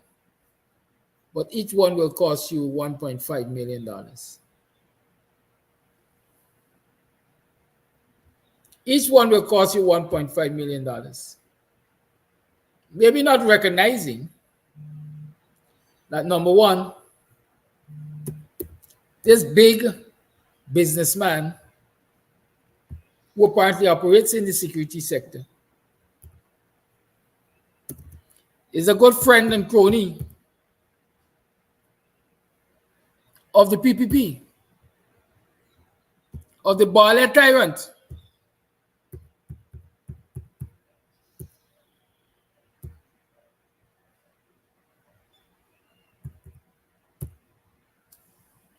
Right? Of the Barlet tyrant. And from my sources, it is alleged that the businessman agreed to pay the $150 million for the 100 licenses at $1.5 million each.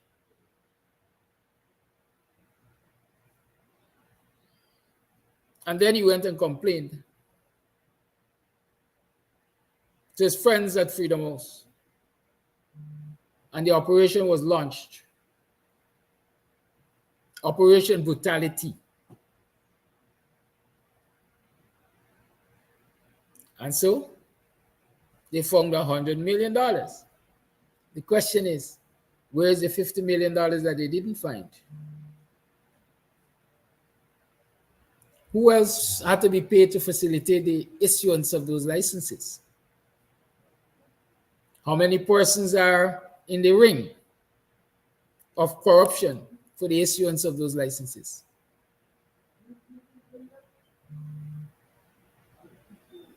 But hey, as it happened, they found $100 million. The investigation was started. Reports on the media shows that Butas is proceeded on leave. He had, what did he do? Applied for annual leave, annualized leave. He got his leave, proceeded on leave. While Butas is on leave, Soku is leading up an investigation into financial improprieties, etc., in the Guyana Police Force. But citizens are concerned that Soku will not be able to do an impartial investigation into those allegations because a senior officer attached to Soku has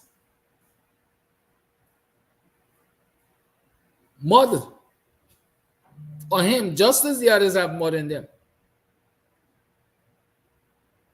It is alleged that that senior officer is a serial rapist. And it is alleged that very senior officers in the Guyana Police Force have even recently caused to be swept under the carpet another rape allegation against that officer. And so what will we have? Blackmail, white male, quid pro quo, you scratch me back, I scratch you back. All right, the bigger heads want Butos because it is alleged that Butos into in the line. So will this investigation only put Butos's head on a platter for the bigger heads? And all the others involved in this ring of corruption will be allowed to live their peaceful lives? Because if you come in our direction, we got things on you too. You got files, we got files. You know dirt, we know much more dirt.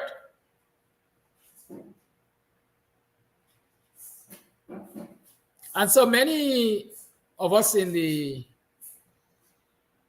society are saying, we don't trust Soko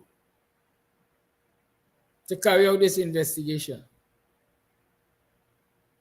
Not impartial. Let me give you another reason for not trusting them to be impartial. According to my sources, I was told to say it is alleged because I will protect myself like that. According to my sources, it is alleged that Soko went to the home of Butos and couldn't find him. He's supposed to be on annualized leave. As far as the records show, he has not traveled. Because of this investigation that is happening, most likely couldn't get permission to travel. And so one would expect that if Soko visits his home, they will find him. But let me say this to you. It is alleged that Butos' home was only visited after Soko invited him to the headquarters, and he never showed. So they said the man allegedly was invited to the headquarters of Soko and allegedly did not show up. And Soko proceeded to visit his home, allegedly. And they couldn't find him.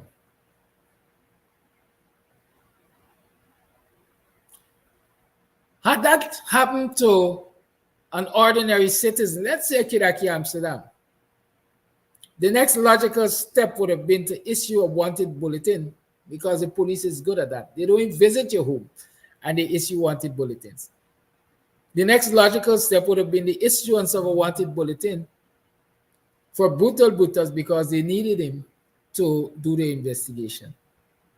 We have not heard a peep from the communications unit or of the Guyana Police Force, nor the Guyana Police Force in totality, to say that Soko has an interest in locating a person of interest in the investigations of financial impropriety in the Guyana Police Force.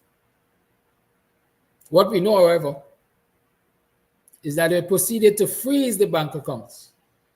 As reported in the news, they proceeded to freeze the bank accounts of Butos and his wife. She too cannot be located. My sources tell me that they are in neighboring Brazil, Fala Portuguese. Fala Portuguese. Visitam. So they are in neighboring Brazil. My sources allege. Is Brazil a place of escape when one is being hunted?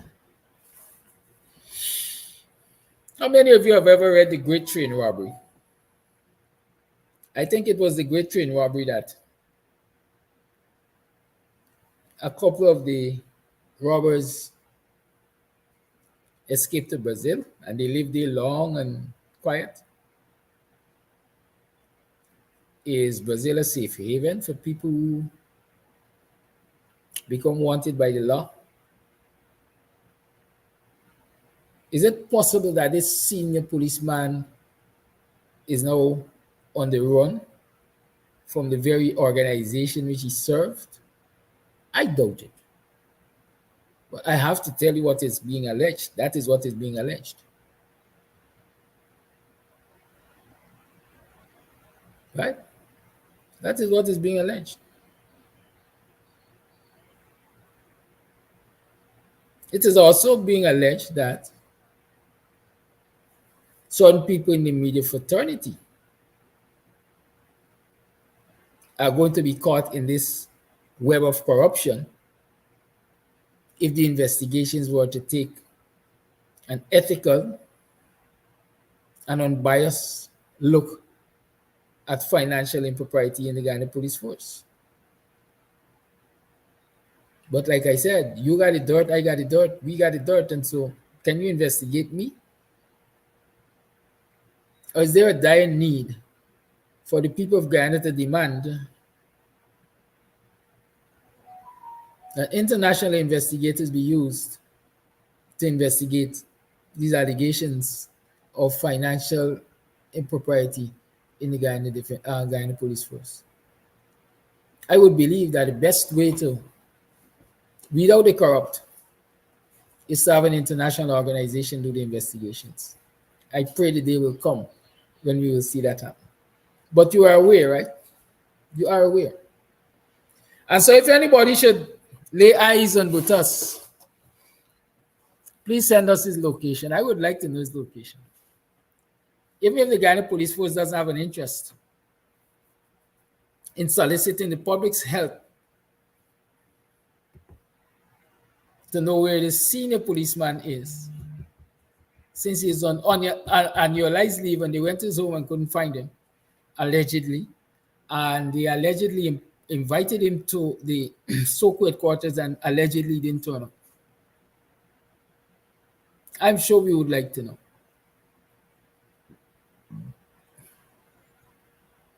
Okay? So y'all help me find out where this man there. Is it Bonnie and Clyde? Why his wife disappeared at the same time with him? Huh? I'll talk to me. I want to know. At least I have a curiosity.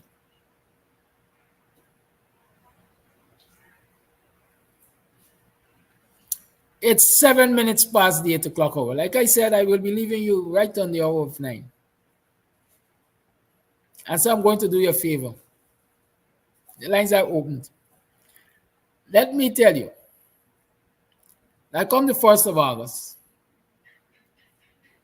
the African Cultural Development Association will host its usual August 1st activities in the National Park. Please go out and support it with all your might. This is war. Cultural war.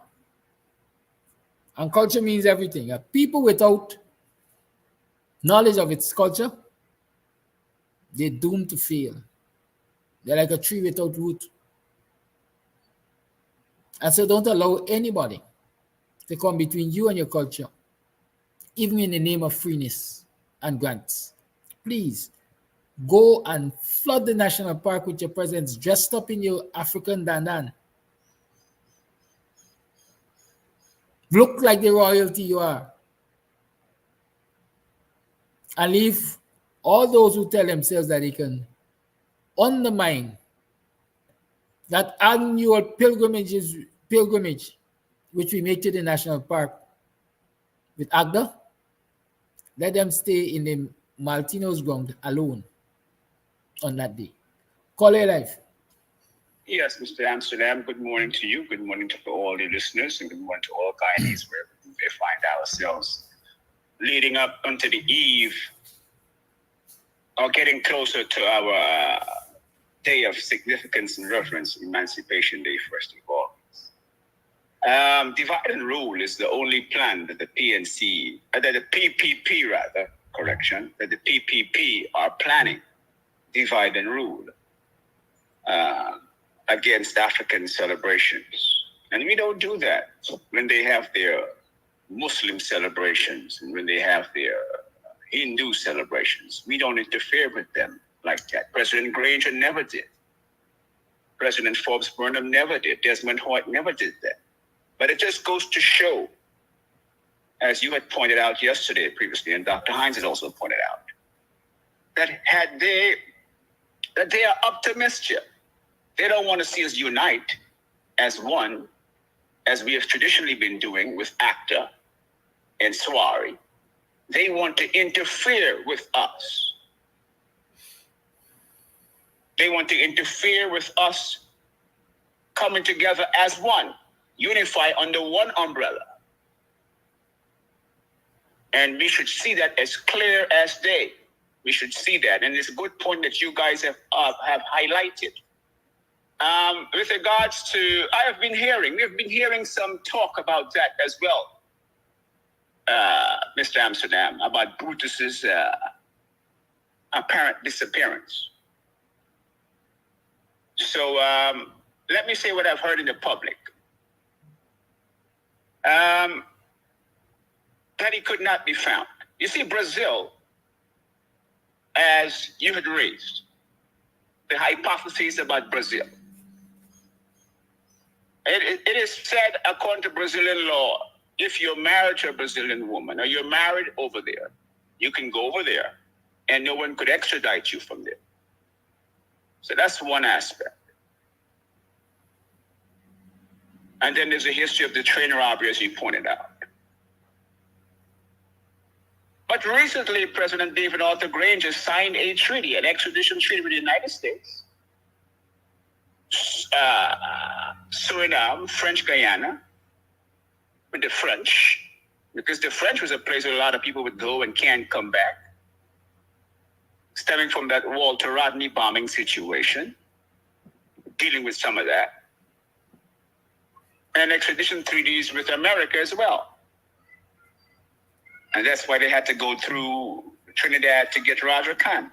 But now that's no longer the case. So I'm wondering, with regards to extradition treaties, with regards to Brazil, what may be the case on that aspect? All right? Why?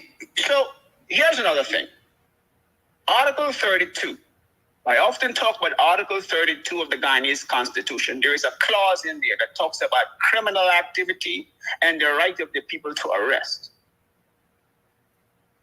Lawyers can look at Article 32. NGOs and citizen groups can look at Article 32 of the Ghana Constitution. So if this gentleman can't be found, well, why can't he be subpoenaed by the citizens? You see, we have citizens arrest. Citizens can find all types of creative ways to go to the court and go to the CCJ and have him subpoenaed. Based upon the grounds, based upon what we already know. See, everything is alleged. Let me say this. Everything has to start out with an allegation. And then the allegation must move from allegation to be proven in court. So everything starts out with an allegation. So whenever people use the word allegation, and you're right, Mr. Amsterdam, to use the word allegation, you're perfectly right to do that. But we must also remember everything else is an allegation. Did David Arthur Granger win the election? For those that doubt that, it's an allegation. Did the PPP win? That's an allegation. Until we could prove otherwise. Lastly, I wanted to talk about, you said cultural facts or cultural history. Yesterday I mentioned Kaikoforol. And someone asked me, Coffee, did Africans build that? Well, who you thought built it? I'm talking about contributions, I'm talking about patrimonies, African patrimonies to Guyana. Because people always tell me, do you know who was the first African American that built something? Or who was the first man on the moon? Well, who were the first builders in Guyana, building things, patrimonies that are under the Guyanese state today? Who built the cokers? Some may say the Portuguese. Well, how could the Portuguese be builders of the cokers when the Portuguese weren't here during the Dutch? Portuguese weren't here during the Dutch. Cokers were built by the Dutch. You see? The oldest church in Guyana is the church behind Demico. Who built that church? Right? Some will say, oh, maybe the East Indians built it. But the East Indians could not have built the church because they were not even here yet. You see? So we must begin to look at our contributions. And I'm pretty sure there are lots of other things in Guyana which Africans built. We know they built them. Who built Stabroek Market? Anybody want to take a guess? As a matter of fact, who built certain monuments across Guyana in New Amsterdam? Who built those things? Keep in mind, those were built by the Dutch. So the Chinese couldn't have been here either.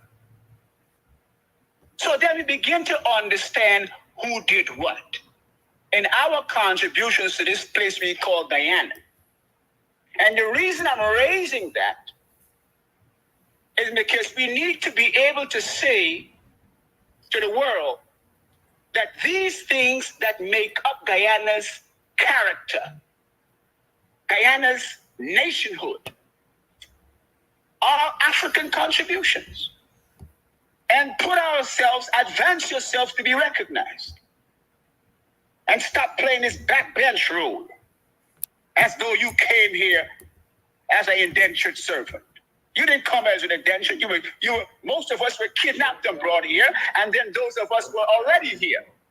We need to say that. Particularly when we are fighting our people and we are made to be taking the minority role. When we are neither the minority, we are the originators and the creators and the manufacturers of everything known as GUYENE, most of it. When Guyana was formed as a state, who were the people who fought for it to be a state and to be a liberated state?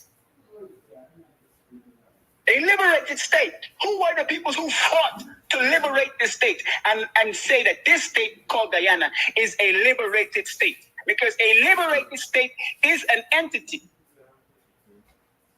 The characterization of Guyana as a liberated state was fought for by whom?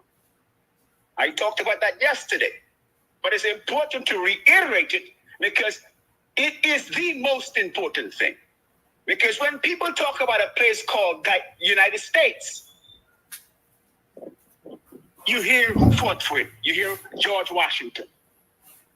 And you hear some Africans who were enslaved there fought for it. Okay, who fought for England? Who fought for France? Who fought for Haiti? So when it comes to Guyana, who were the ones who fought for it? That's the perspective that we have to recharacterize this place called Guyana. Guyana is a place that was liberated by Africans. That should be the first paragraph of anything we talk about Guyana. Once again, thank you for giving me the opportunity to share about our perspective, our Guyanese perspective. Thank you, Mr. Amsterdam. Thank you for your call. I see someone is asking if the proceedings of the libation today and the cultural evening will be on CAMS TV Live. Yes, I'm very anxious.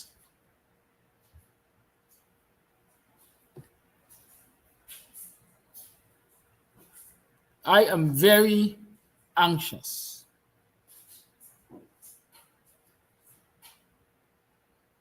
to bring you the action from Buxton Lined Up. Usually, I would bring you the action from Buxton Lined Up because I want you to see what's happening. But this year, I want Mark Phillips and the others to see that they can't stop us if we don't want to be stopped.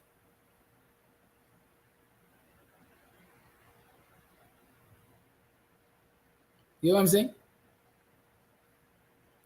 They can't stop us if we don't want to be stopped. I am so anxious to bring the life to you this evening at the libation ceremony, and certainly tomorrow evening from the Buxton Lined Up. Good? So I got some housekeeping to do now. I see our early morning class. I don't know who just invite them, but it has come here to aggravate my good, loving African spirit. Not realizing that I got the blood of Shaka Zulu in me, and so I could fight back. Or they expect me not to fight back. You know, there's a saying or a belief in this society. I ain't sure if it's the whole society, but a certain section of people in this society believe that if you have interest in political office, they could do you anything. They could joke you in your eye and all. And you're going, like Christ said, you're going to turn the right cheek when they put it on your left cheek. And here I tell you something, in case you didn't recognize. I've been living before, during, and I will live after any political office I hold. And so I'm not going to sit down and allow any of you to push your finger in my eyes because you all think Amsterdam got an interest in political office and so you're going to try to be the best that he can be. I ain't Jekyll and Hyde. What you see is what you get. I curse you when I got for curse you. And I will praise you if you deserve praise. And so the guy this early morning class who come on the program to talk about realizing every morning you're promoting division and racism in Guyana. Check home first. Check your better. Check your mamu, your chachi. Check your older generation, your granddaddy, your grandmama. Your mama, your daddy, your uncle, your cousin. Check them first. And see who does promote division. Buy your best eat of food, me go call a black man for carry you away. See who does promote division every damn day of the year. Since you're in the womb. Or you not be able to say, me go call a black man for carry a police station. Check who does promote division. Check the whole of Freedom House. Check the whole of Freedom House and see who does promote division. Let me tell you a story that I might not know. There are lots of people in this country who came from Africa through the correct path and processes, who have applied through the system, whether for citizenship or work permits. They have gone through everything. They have not been refused, but their documents are being held. The documents are being held. Because, well, the African. Check the Georgetown Hospital and hospitals around this country. Check in particular the Georgetown Hospital.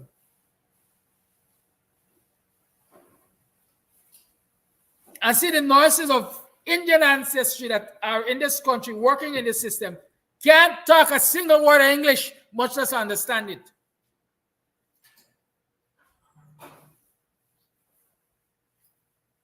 but they're being paid more. They have more privilege, they have more benefits, they get better pay from this government, this PPP Indian-dominated government. And then you could come back with no wine and tell me who promoting racism and division in Ghana.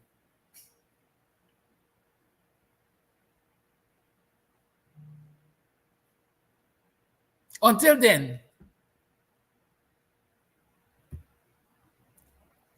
goodbye. Crass. I think I'm done there. Honorable member, good morning. Mocha Queen, how you doing, girl? What people say if you tickle me, go wine. The lines still open. The lines are still open. The lines are still open. And the cash app is still $ KAMSTV. I'll show these people that you're capable of funding your own fight, your own struggle.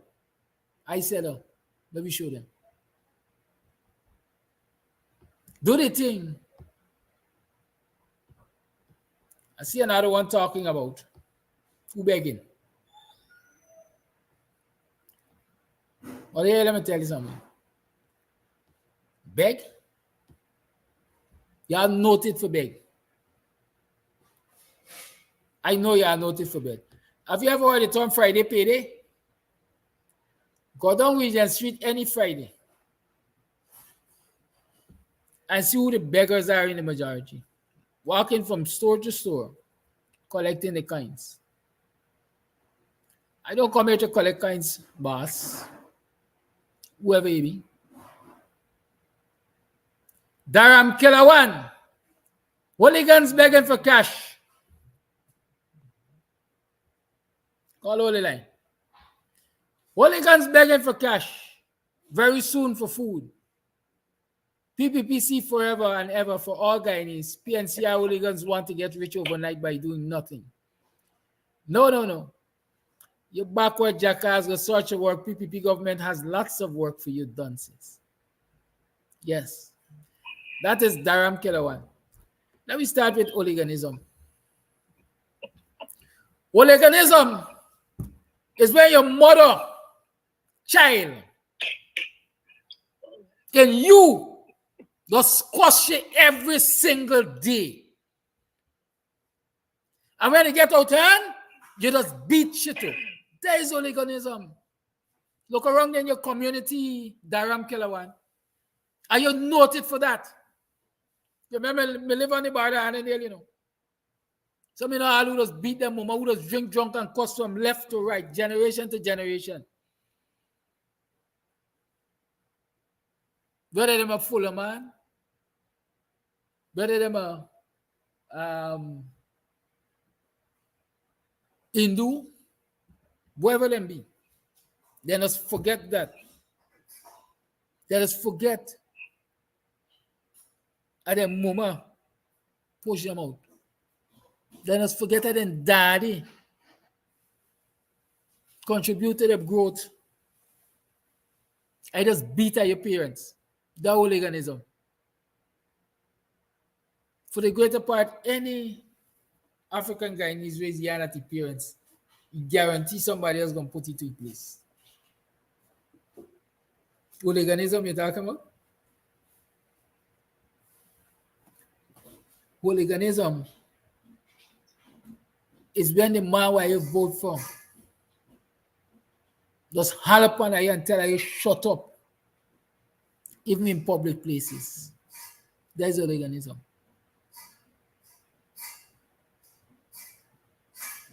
Hooliganism is when I just go to public offices and don't want to join the line and wait your turn.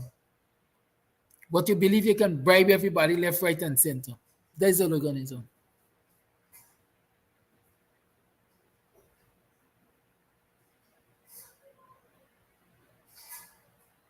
Beg you talk about, beg for food. Again, check Jar Chung on Fridays and see how the majority beggars there. What they look like.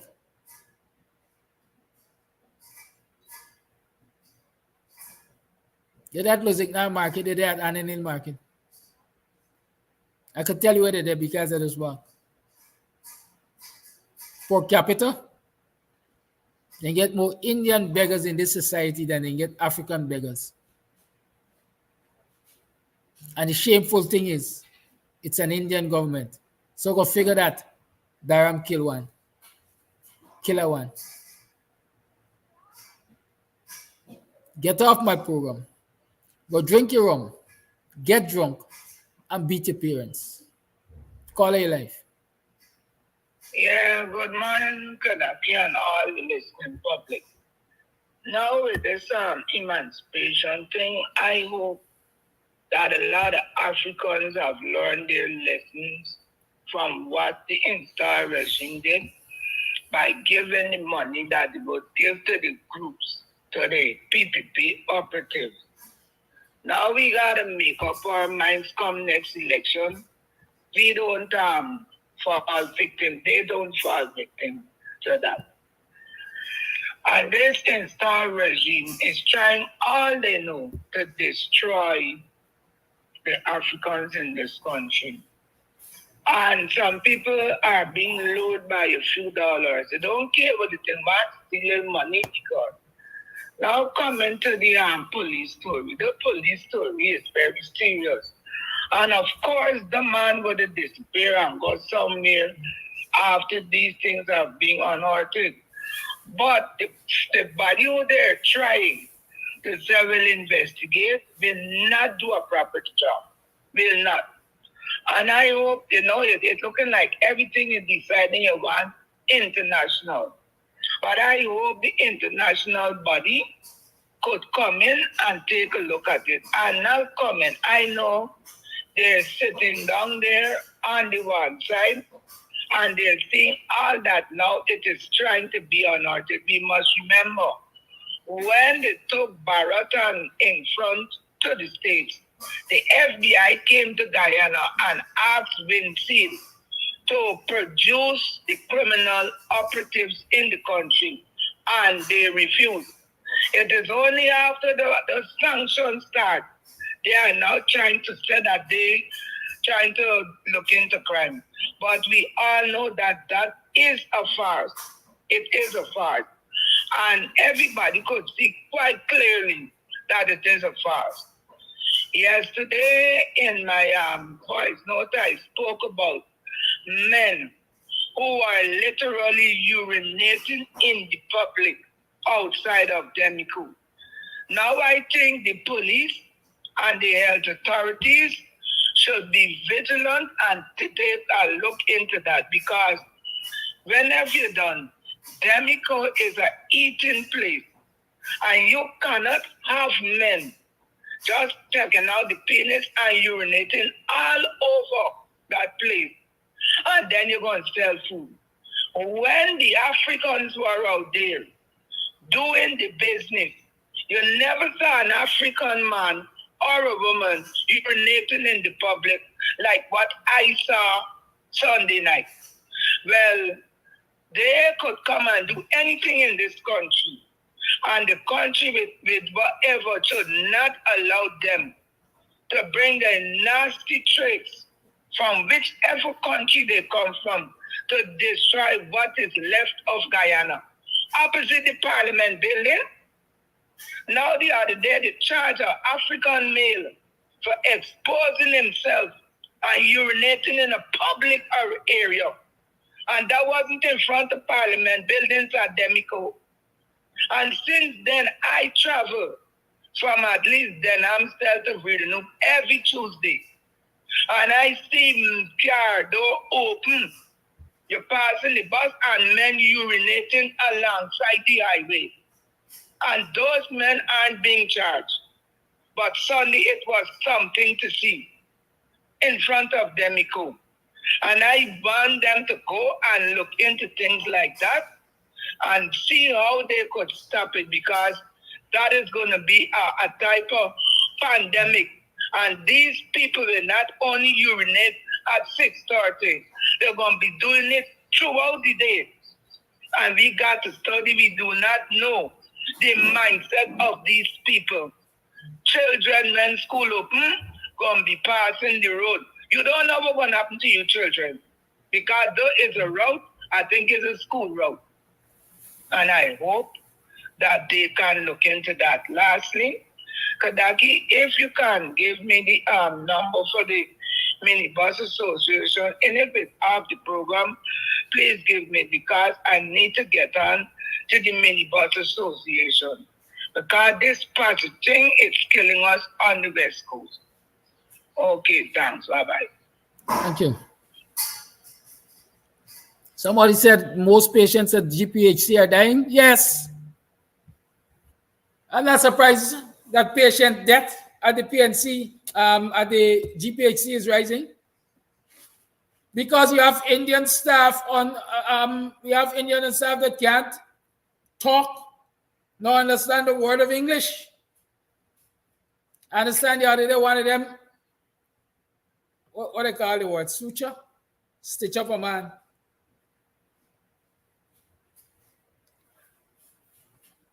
Not a drop of Novocaine or whatever they call it, painkillers. Not a drop of anesthetic, let me call it that. Take them stitch and raw, just so.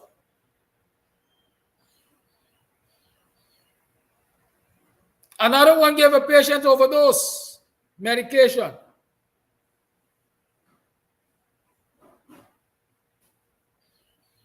In any job you are, you have to be able to communicate. And if you can't communicate, you can't get it right. And so people will die as they're dying. They're going to die like flies at the Georgetown Public Hospital. So long as you have Indian nurses, nurses of Indian ancestry, who can't speak nor understand a word of English language, but they're there, being given special treatment. So don't be surprised. As Paul so say, like to say, watch your space, you're gonna hear of a lot of more deaths at the hospital.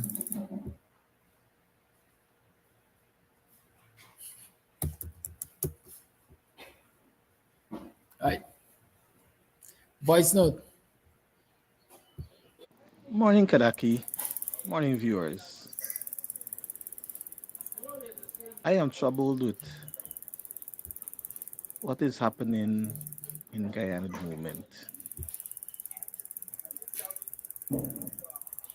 Just imagine this government is trying to take away what is culturally ours. They're trying to separate us. But they have not realized that when you try to do this, you're attacking a group of people that are peaceful, I should say, and would just require that peace to have their culture being practiced, to observe their history and where they come from. And they're trying to separate us. But I want to let them know that the ditch you dig might be your destiny.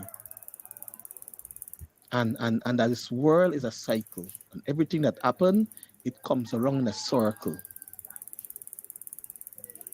Now, if you look at what is happening in the police force during the 2020 year, 2020, 2021, they would have placed a lot of innocent Guyanese through the courts, dragged them through the courts. Innocently, some of them went through the courts, and still they are going to courts up to today. But what we're looking at, God is actually revealing the evils in the police force right now with the top bracket. So I'm saying that this government will feel that they will do things and they will get off. But I'm saying that their day is coming.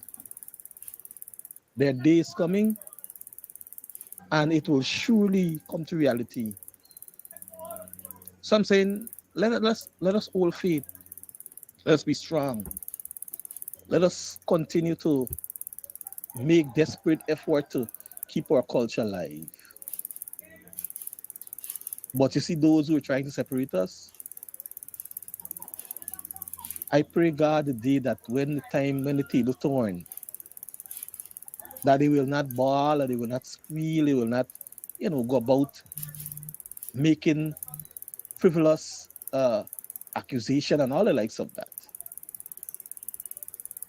But until such time, my brother Kadaki, let's stay strong, keep the faith, and in fullness of time, God will deal with these people. These people are ridiculous. These people are taking advantage, and this cannot be the way that we should live for the rest of our lives. It cannot be the way. Something is about to happen, and let's just brace ourselves for that. Thank you for your call.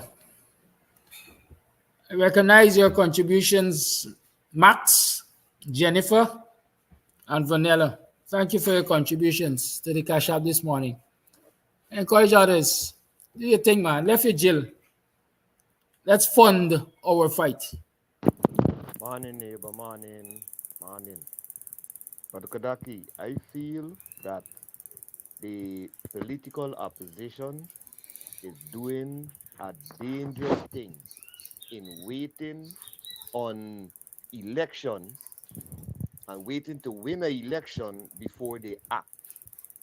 And by the time this PPP government, this wicked government, is getting off and doing so much of evil and so much of unbecoming things that by the time the PPP would reach in office, it might be a damage that already done that them the self can't handle.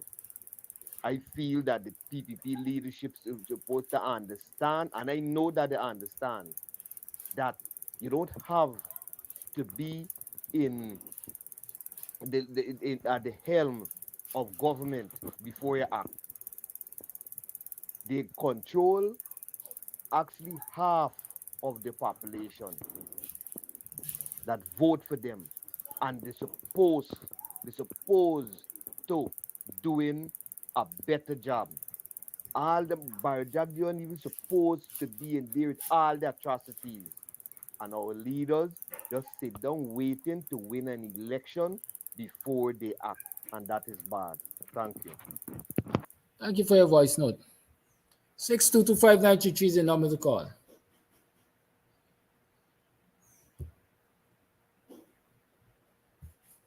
Yes, I get through now. Just good morning, Mr. Kadaki and viewers.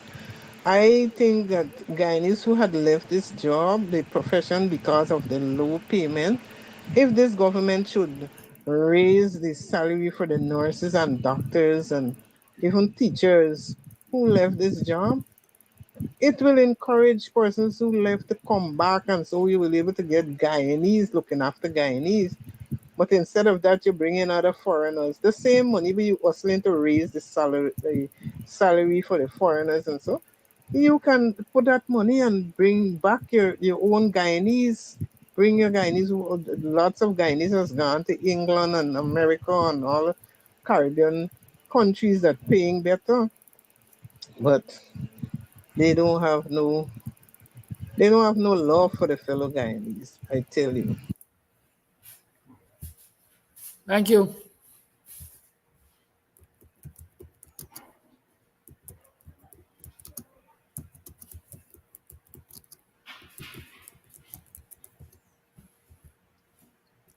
Thank you for your voice note. Good morning, Mr. Amsterdam. I want to talk about all these drugs that they're finding and these guns. I don't think they're just finding them just like that. Very rare a police patrol or whatever would stop a military vehicle and search. When since military vehicle, you see they raise their hand and tell them they can go ahead, and they have special vehicles that they will touch or search. But for the past couple morning, they stopping and search a lot of police vehicle. They stopping and search a lot of military vehicle. These things are set up. These things are set up. This is things that Follow they the have line. known all the while what's going on. And these people that they're setting up is people that they don't trust. It's people that they don't know which side they're leaning on. The Infinity. So they're trying to pressure them to send a message to the race that if you mess with we, this is what's going to happen. You find all these guns, you get tip off and you're going to find all these guns. How much more than come before? We did hear about a big boat will come with how much guns, and after that you won't hear no more, nothing else about it. Since these people talk, they're talking about how much guns they get and how they could represent themselves. They know where the guns are, they know where all the drugs there, they know everything there. But who they put in a setup right now? The black men them. And still we ain't getting sense. Still we ain't getting wise. Once you go with the people them, when they're ready to get rid of you, they set you up. That's my take this morning. Thank you for your voice note. Call your life. Or Mr. Clark. Good morning. Everybody seems to know what's going on in this country, as in the people against the government. Everybody is in one accord. Everybody knows what's going on. We get one problem though. Everybody know the problem, but for some reason, I don't know. It's a cliche. You see the unity thing? That is the only way I could end up the unity. You see how we need to take a page out the Indian, the Chinese, the Amerindians, the black people need to take a page out of them people book. We have to unite people. Unless we can take a beating, we will take a beating. We take my beating for the longest while. Understand me? These people know we. These people know we are so obsessed with fighting to survive that we get time with going on boots on ground and all them things. But this is the only way things can change.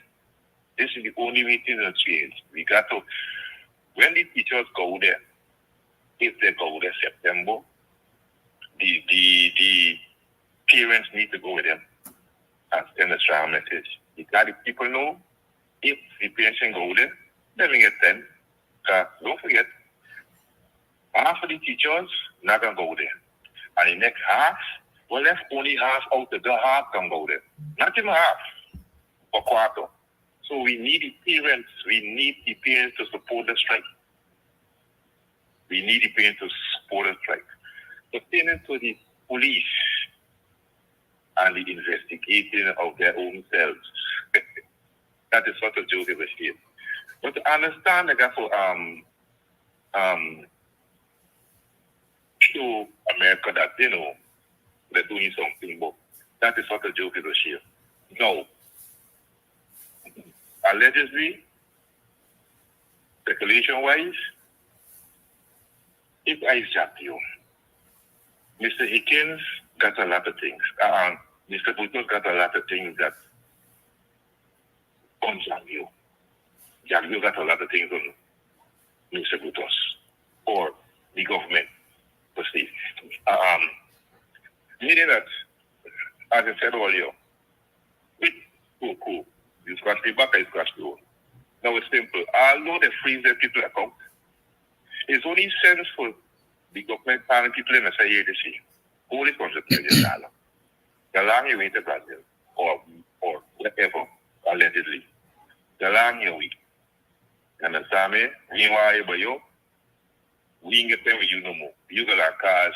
Obviously, if they stay, they're going to attack. And if they got attack, they're going to bring down everybody, going to bring down everybody. And obviously, they may want to. Understand me? All this $100 million, the long you wait. Understand me? And not only he alone, all the rest of them, while they find a separate thing, the government is going to pay them off for their silence. It's simple as that. We really need somebody outside. But then the only time that could happen is if the government finish. You feel them people allow outside investigators to come in and do that on the America or on the foot under? No, they will never allow them. Understand me? The opposition need to they need to I understand them to get money and things, but they still need to do a little more, man. The opposition need to do a little more. They need to do a little more. A little more. They need to do a little more. Yeah. Right. Thank you, caller. Thank you for your calls. I see Joseph. I see you in the cash app. Thank you, Carlton. And Joseph. And Max and Jennifer. And Vanilla. Thank you for heeding the call. 6225933 is the number to call. It's now 11 minutes to the 9 o'clock hour. You are tuned to the Guyanese Morning Time. I am your host, Kidaki Amsterdam. Kadaki, blessings and good morning to you and your listeners. Kadaki, you are doing a wonderful job. You, Dr. Hines and Rickford and all these talk show hosts, you are doing a great job. Well, the world knows that the PPP is an evil installed regime. But Kadaki, there are a lot of conscious black people in Guyana. But there's also a lot that's sleeping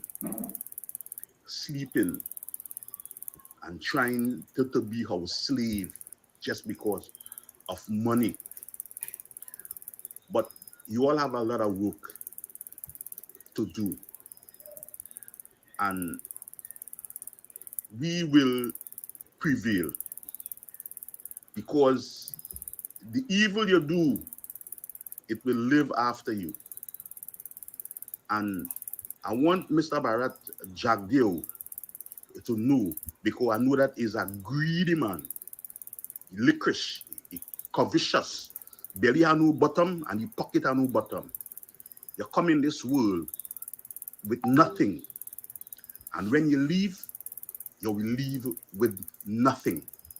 You have a good day, my brother. Stay blessed. Thank you for your call. Stay strong.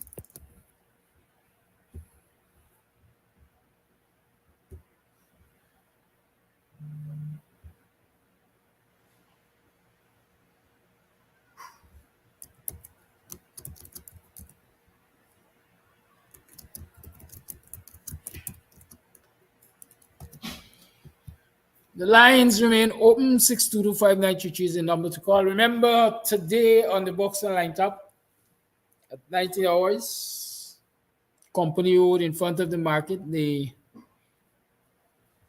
African Emancipation Monument is libation ceremony. Come on out. Come on out to the libation ceremony. Officiating elders, you have Mothers Pamela High, Georgie Phillips, and you also have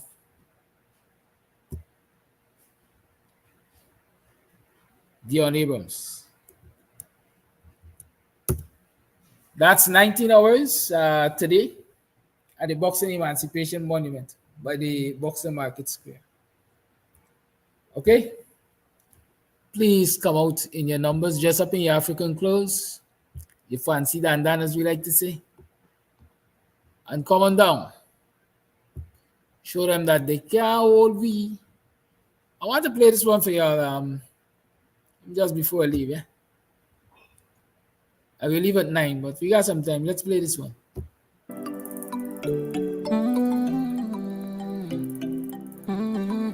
Believe in yourself, eh? I'm telling you what you can and cannot do. Cause when you're black is a big threat. Never seen nothing like this yet. Such a pretty brown skin. When you see my melanin, you better show some respect. They can't contain me, no. So they wanna come change me, no. It's a mental slavery, minimal bravery. And I said the fix yet. So no, I won't lower my standards. So watch me fight for what's mine, who I am proud of. Whoa, whoa. You won't be taking what's mine, I don't play by my culture. Whoa. Out of many, one people all the same. Same color, blood flow through within. The strongest survive the human race. Only love will last along the way. Tell your children black is beautiful. To be alive is a whole lot of privilege. Education is the key to rule the world. You don't need to be white to be a pretty girl. Tell your children black is beautiful. How we now go beg for no privilege. Knowledge is the ruler of the world. You don't need to be white to be a pretty girl. When you're black, is a big threat. Never seen nothing like this yet. Such a pretty brown skin. When you see my melanin, you better show some respect. They can't condemn me, no. So they wanna come judge me, no. It's a mental slavery, minimal bravery. Me not see the fix yet. So no, I won't lower my standards. So watch me fight for what's mine, who I am proud of. Ooh, ooh. You won't be taking what's mine, I don't play by my culture. Yeah. Tell your children black is beautiful. To be alive is a whole lot of privilege. Education is the key to rule the world. You don't need to be white to be a pretty girl. Tell your children black is beautiful. And we now go beg for no privilege. Knowledge is the ruler of the world. You don't need to be white to be a pretty girl. Black is beautiful.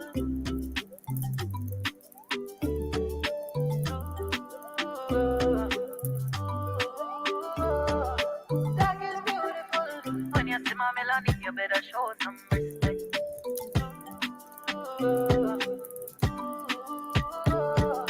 Black is beautiful. When you're black, you're a big threat.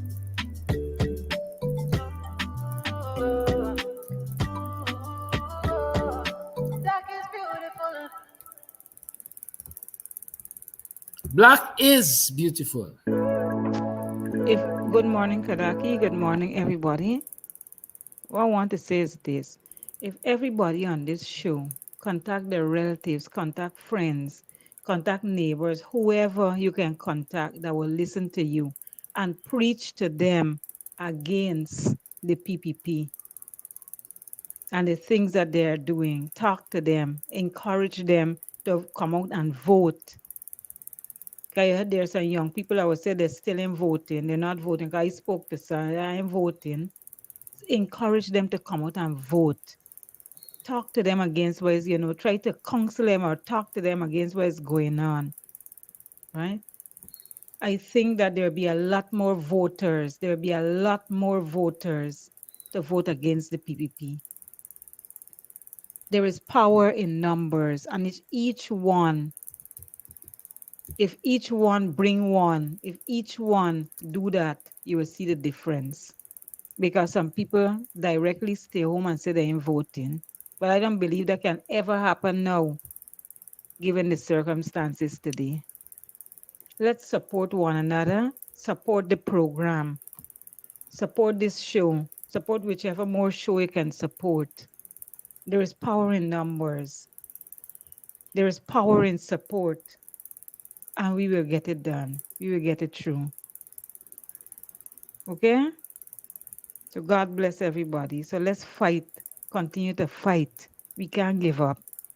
It's a big struggle. It's a long struggle. And we have to continue fighting. If you don't fight, you'll fall for nothing. They'll trample over us. So we can't give up. Thank you for your voice note. It's 2 minutes to the 9 o'clock hour. And I want to leave you. You're reminded of the event tonight, 19 hours, Company Road, Buxton. And of course, tomorrow evening, come and support the events and also help to fund your fight. Contribute to Cash App, contribute to Zelle. You can call me to get information on MMG and Western Union and the rest of it. Right? But please do. I'm leaving you with Richie Spice. Black like a tar.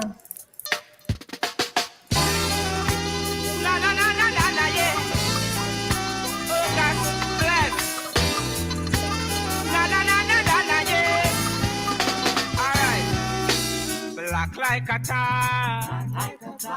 Black, I'm proud you have to know who you are. Black like a tar. Africa is the motherland, big up every black superstar. Black like a tar. Black, I'm proud you have to know who you are. Black like a tar. Africa is the motherland, you have to know who you are. Them say, when you see black bus, you fit turn back. Them say, nothing good never come out of black. They crack us what? I say into black. But my complexion, me say me know it. I'm proud to be black. I'm a black to be proud. Marcus Garvey lead out 10 million black. I'm black to be proud. I'm proud to be black. So if you with me, won't you shout it out loud? Boy, black like a tar. Black, I'm proud you have to know who you are. Black like a tar. Africa is the motherland, big up every black superstar. Black like a tar. Proud of it. Superstar. I'm proud you have to know who you are. Black like a tar. Africa is the motherland, big up every black superstar. Some bleach out them skin and think them out the wind. Some bleach out them skin until it gets thin. Some bleach out them skin, see that them can't hear the king. Now from your bleach out your skin, boy, your skin. Boy, I'm a true Rasta man. Listen to songs that I sing. I'm a true Rasta man, and me Babylon can't trim. I'm a true Rasta man, smoking me earth doing me thing. So Babylon is with the fire when they are fling. Boy, black like a tar. Black, I'm proud you have to know who you are. Black like a tar. Africa is the motherland, big up every black superstar. Black like a tar. Black and I'm proud you better know who you are. Black like a tar. Africa is the motherland, big up every black superstar. I'll never betray my brother. No. Malcolm X come and teach the masses. Yeah. He said you better know yourself. Be yourself. Never be another one. So could I man come betray? Yeah. I am who I am. Black like a tar. Black and I'm proud you have to know who you are.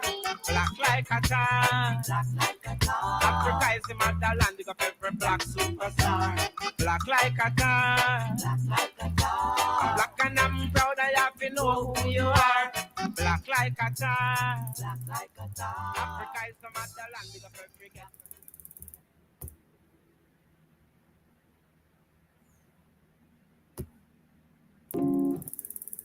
Final one for the morning. Here is a as I story leave you. told to the children of Africa.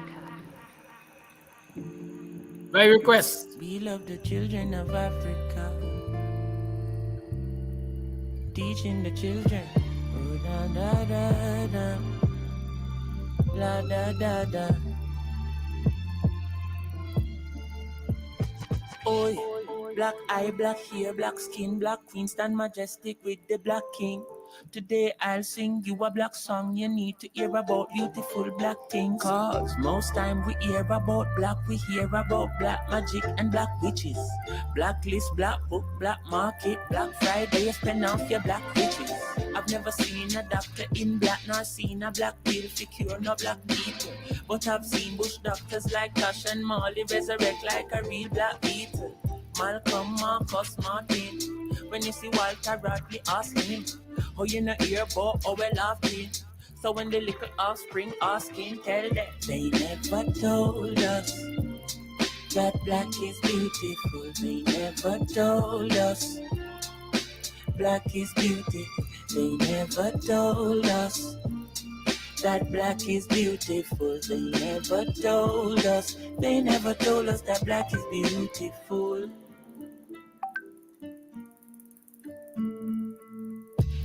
You a behave and a go on like you never spend 500 years on a farm.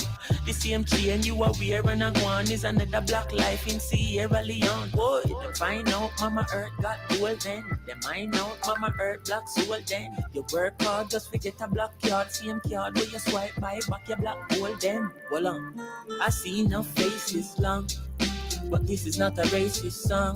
This is a song for the children who was never told about where the race is from. They never hear it in them favorite songs. Everybody calm as a slavery's done. What I got one when the babies come? I start read about things like Dogan's Black Kemet and Kush, Black Kings, Black Senate and books. We teach about pyramids and put real significance to we physical looks. So every word when we sing black, in my world everything black.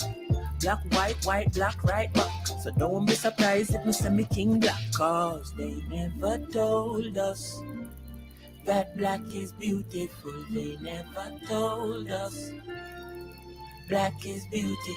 They never told us that black is beautiful. They never told us. They never told us that black is beautiful. Oh no.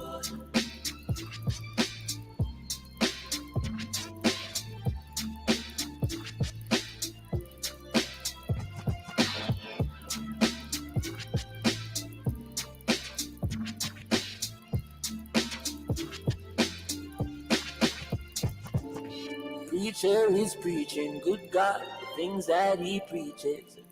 I wonder who taught him to preach. Teacher is teaching, where did he get his degree? Now it is no mystery. Who taught us black history? Jesus. Black is beautiful. They never told us because they don't want us to know. As a matter of fact, the way they behave, they put doubts in many persons' mind. But hey, don't be fooled. Don't let them fool you. How long have these meal kits been in? Or you even try to school you now. Good morning. Goodbye. I'll join you this evening from Buxton Company Road with a libation service ceremony. I'll bring a life to you. And I encourage you to continue to send your contributions to Cash App so that we can fuel our fight. Have a good day. Blessed love. Goodbye. Talk to you later.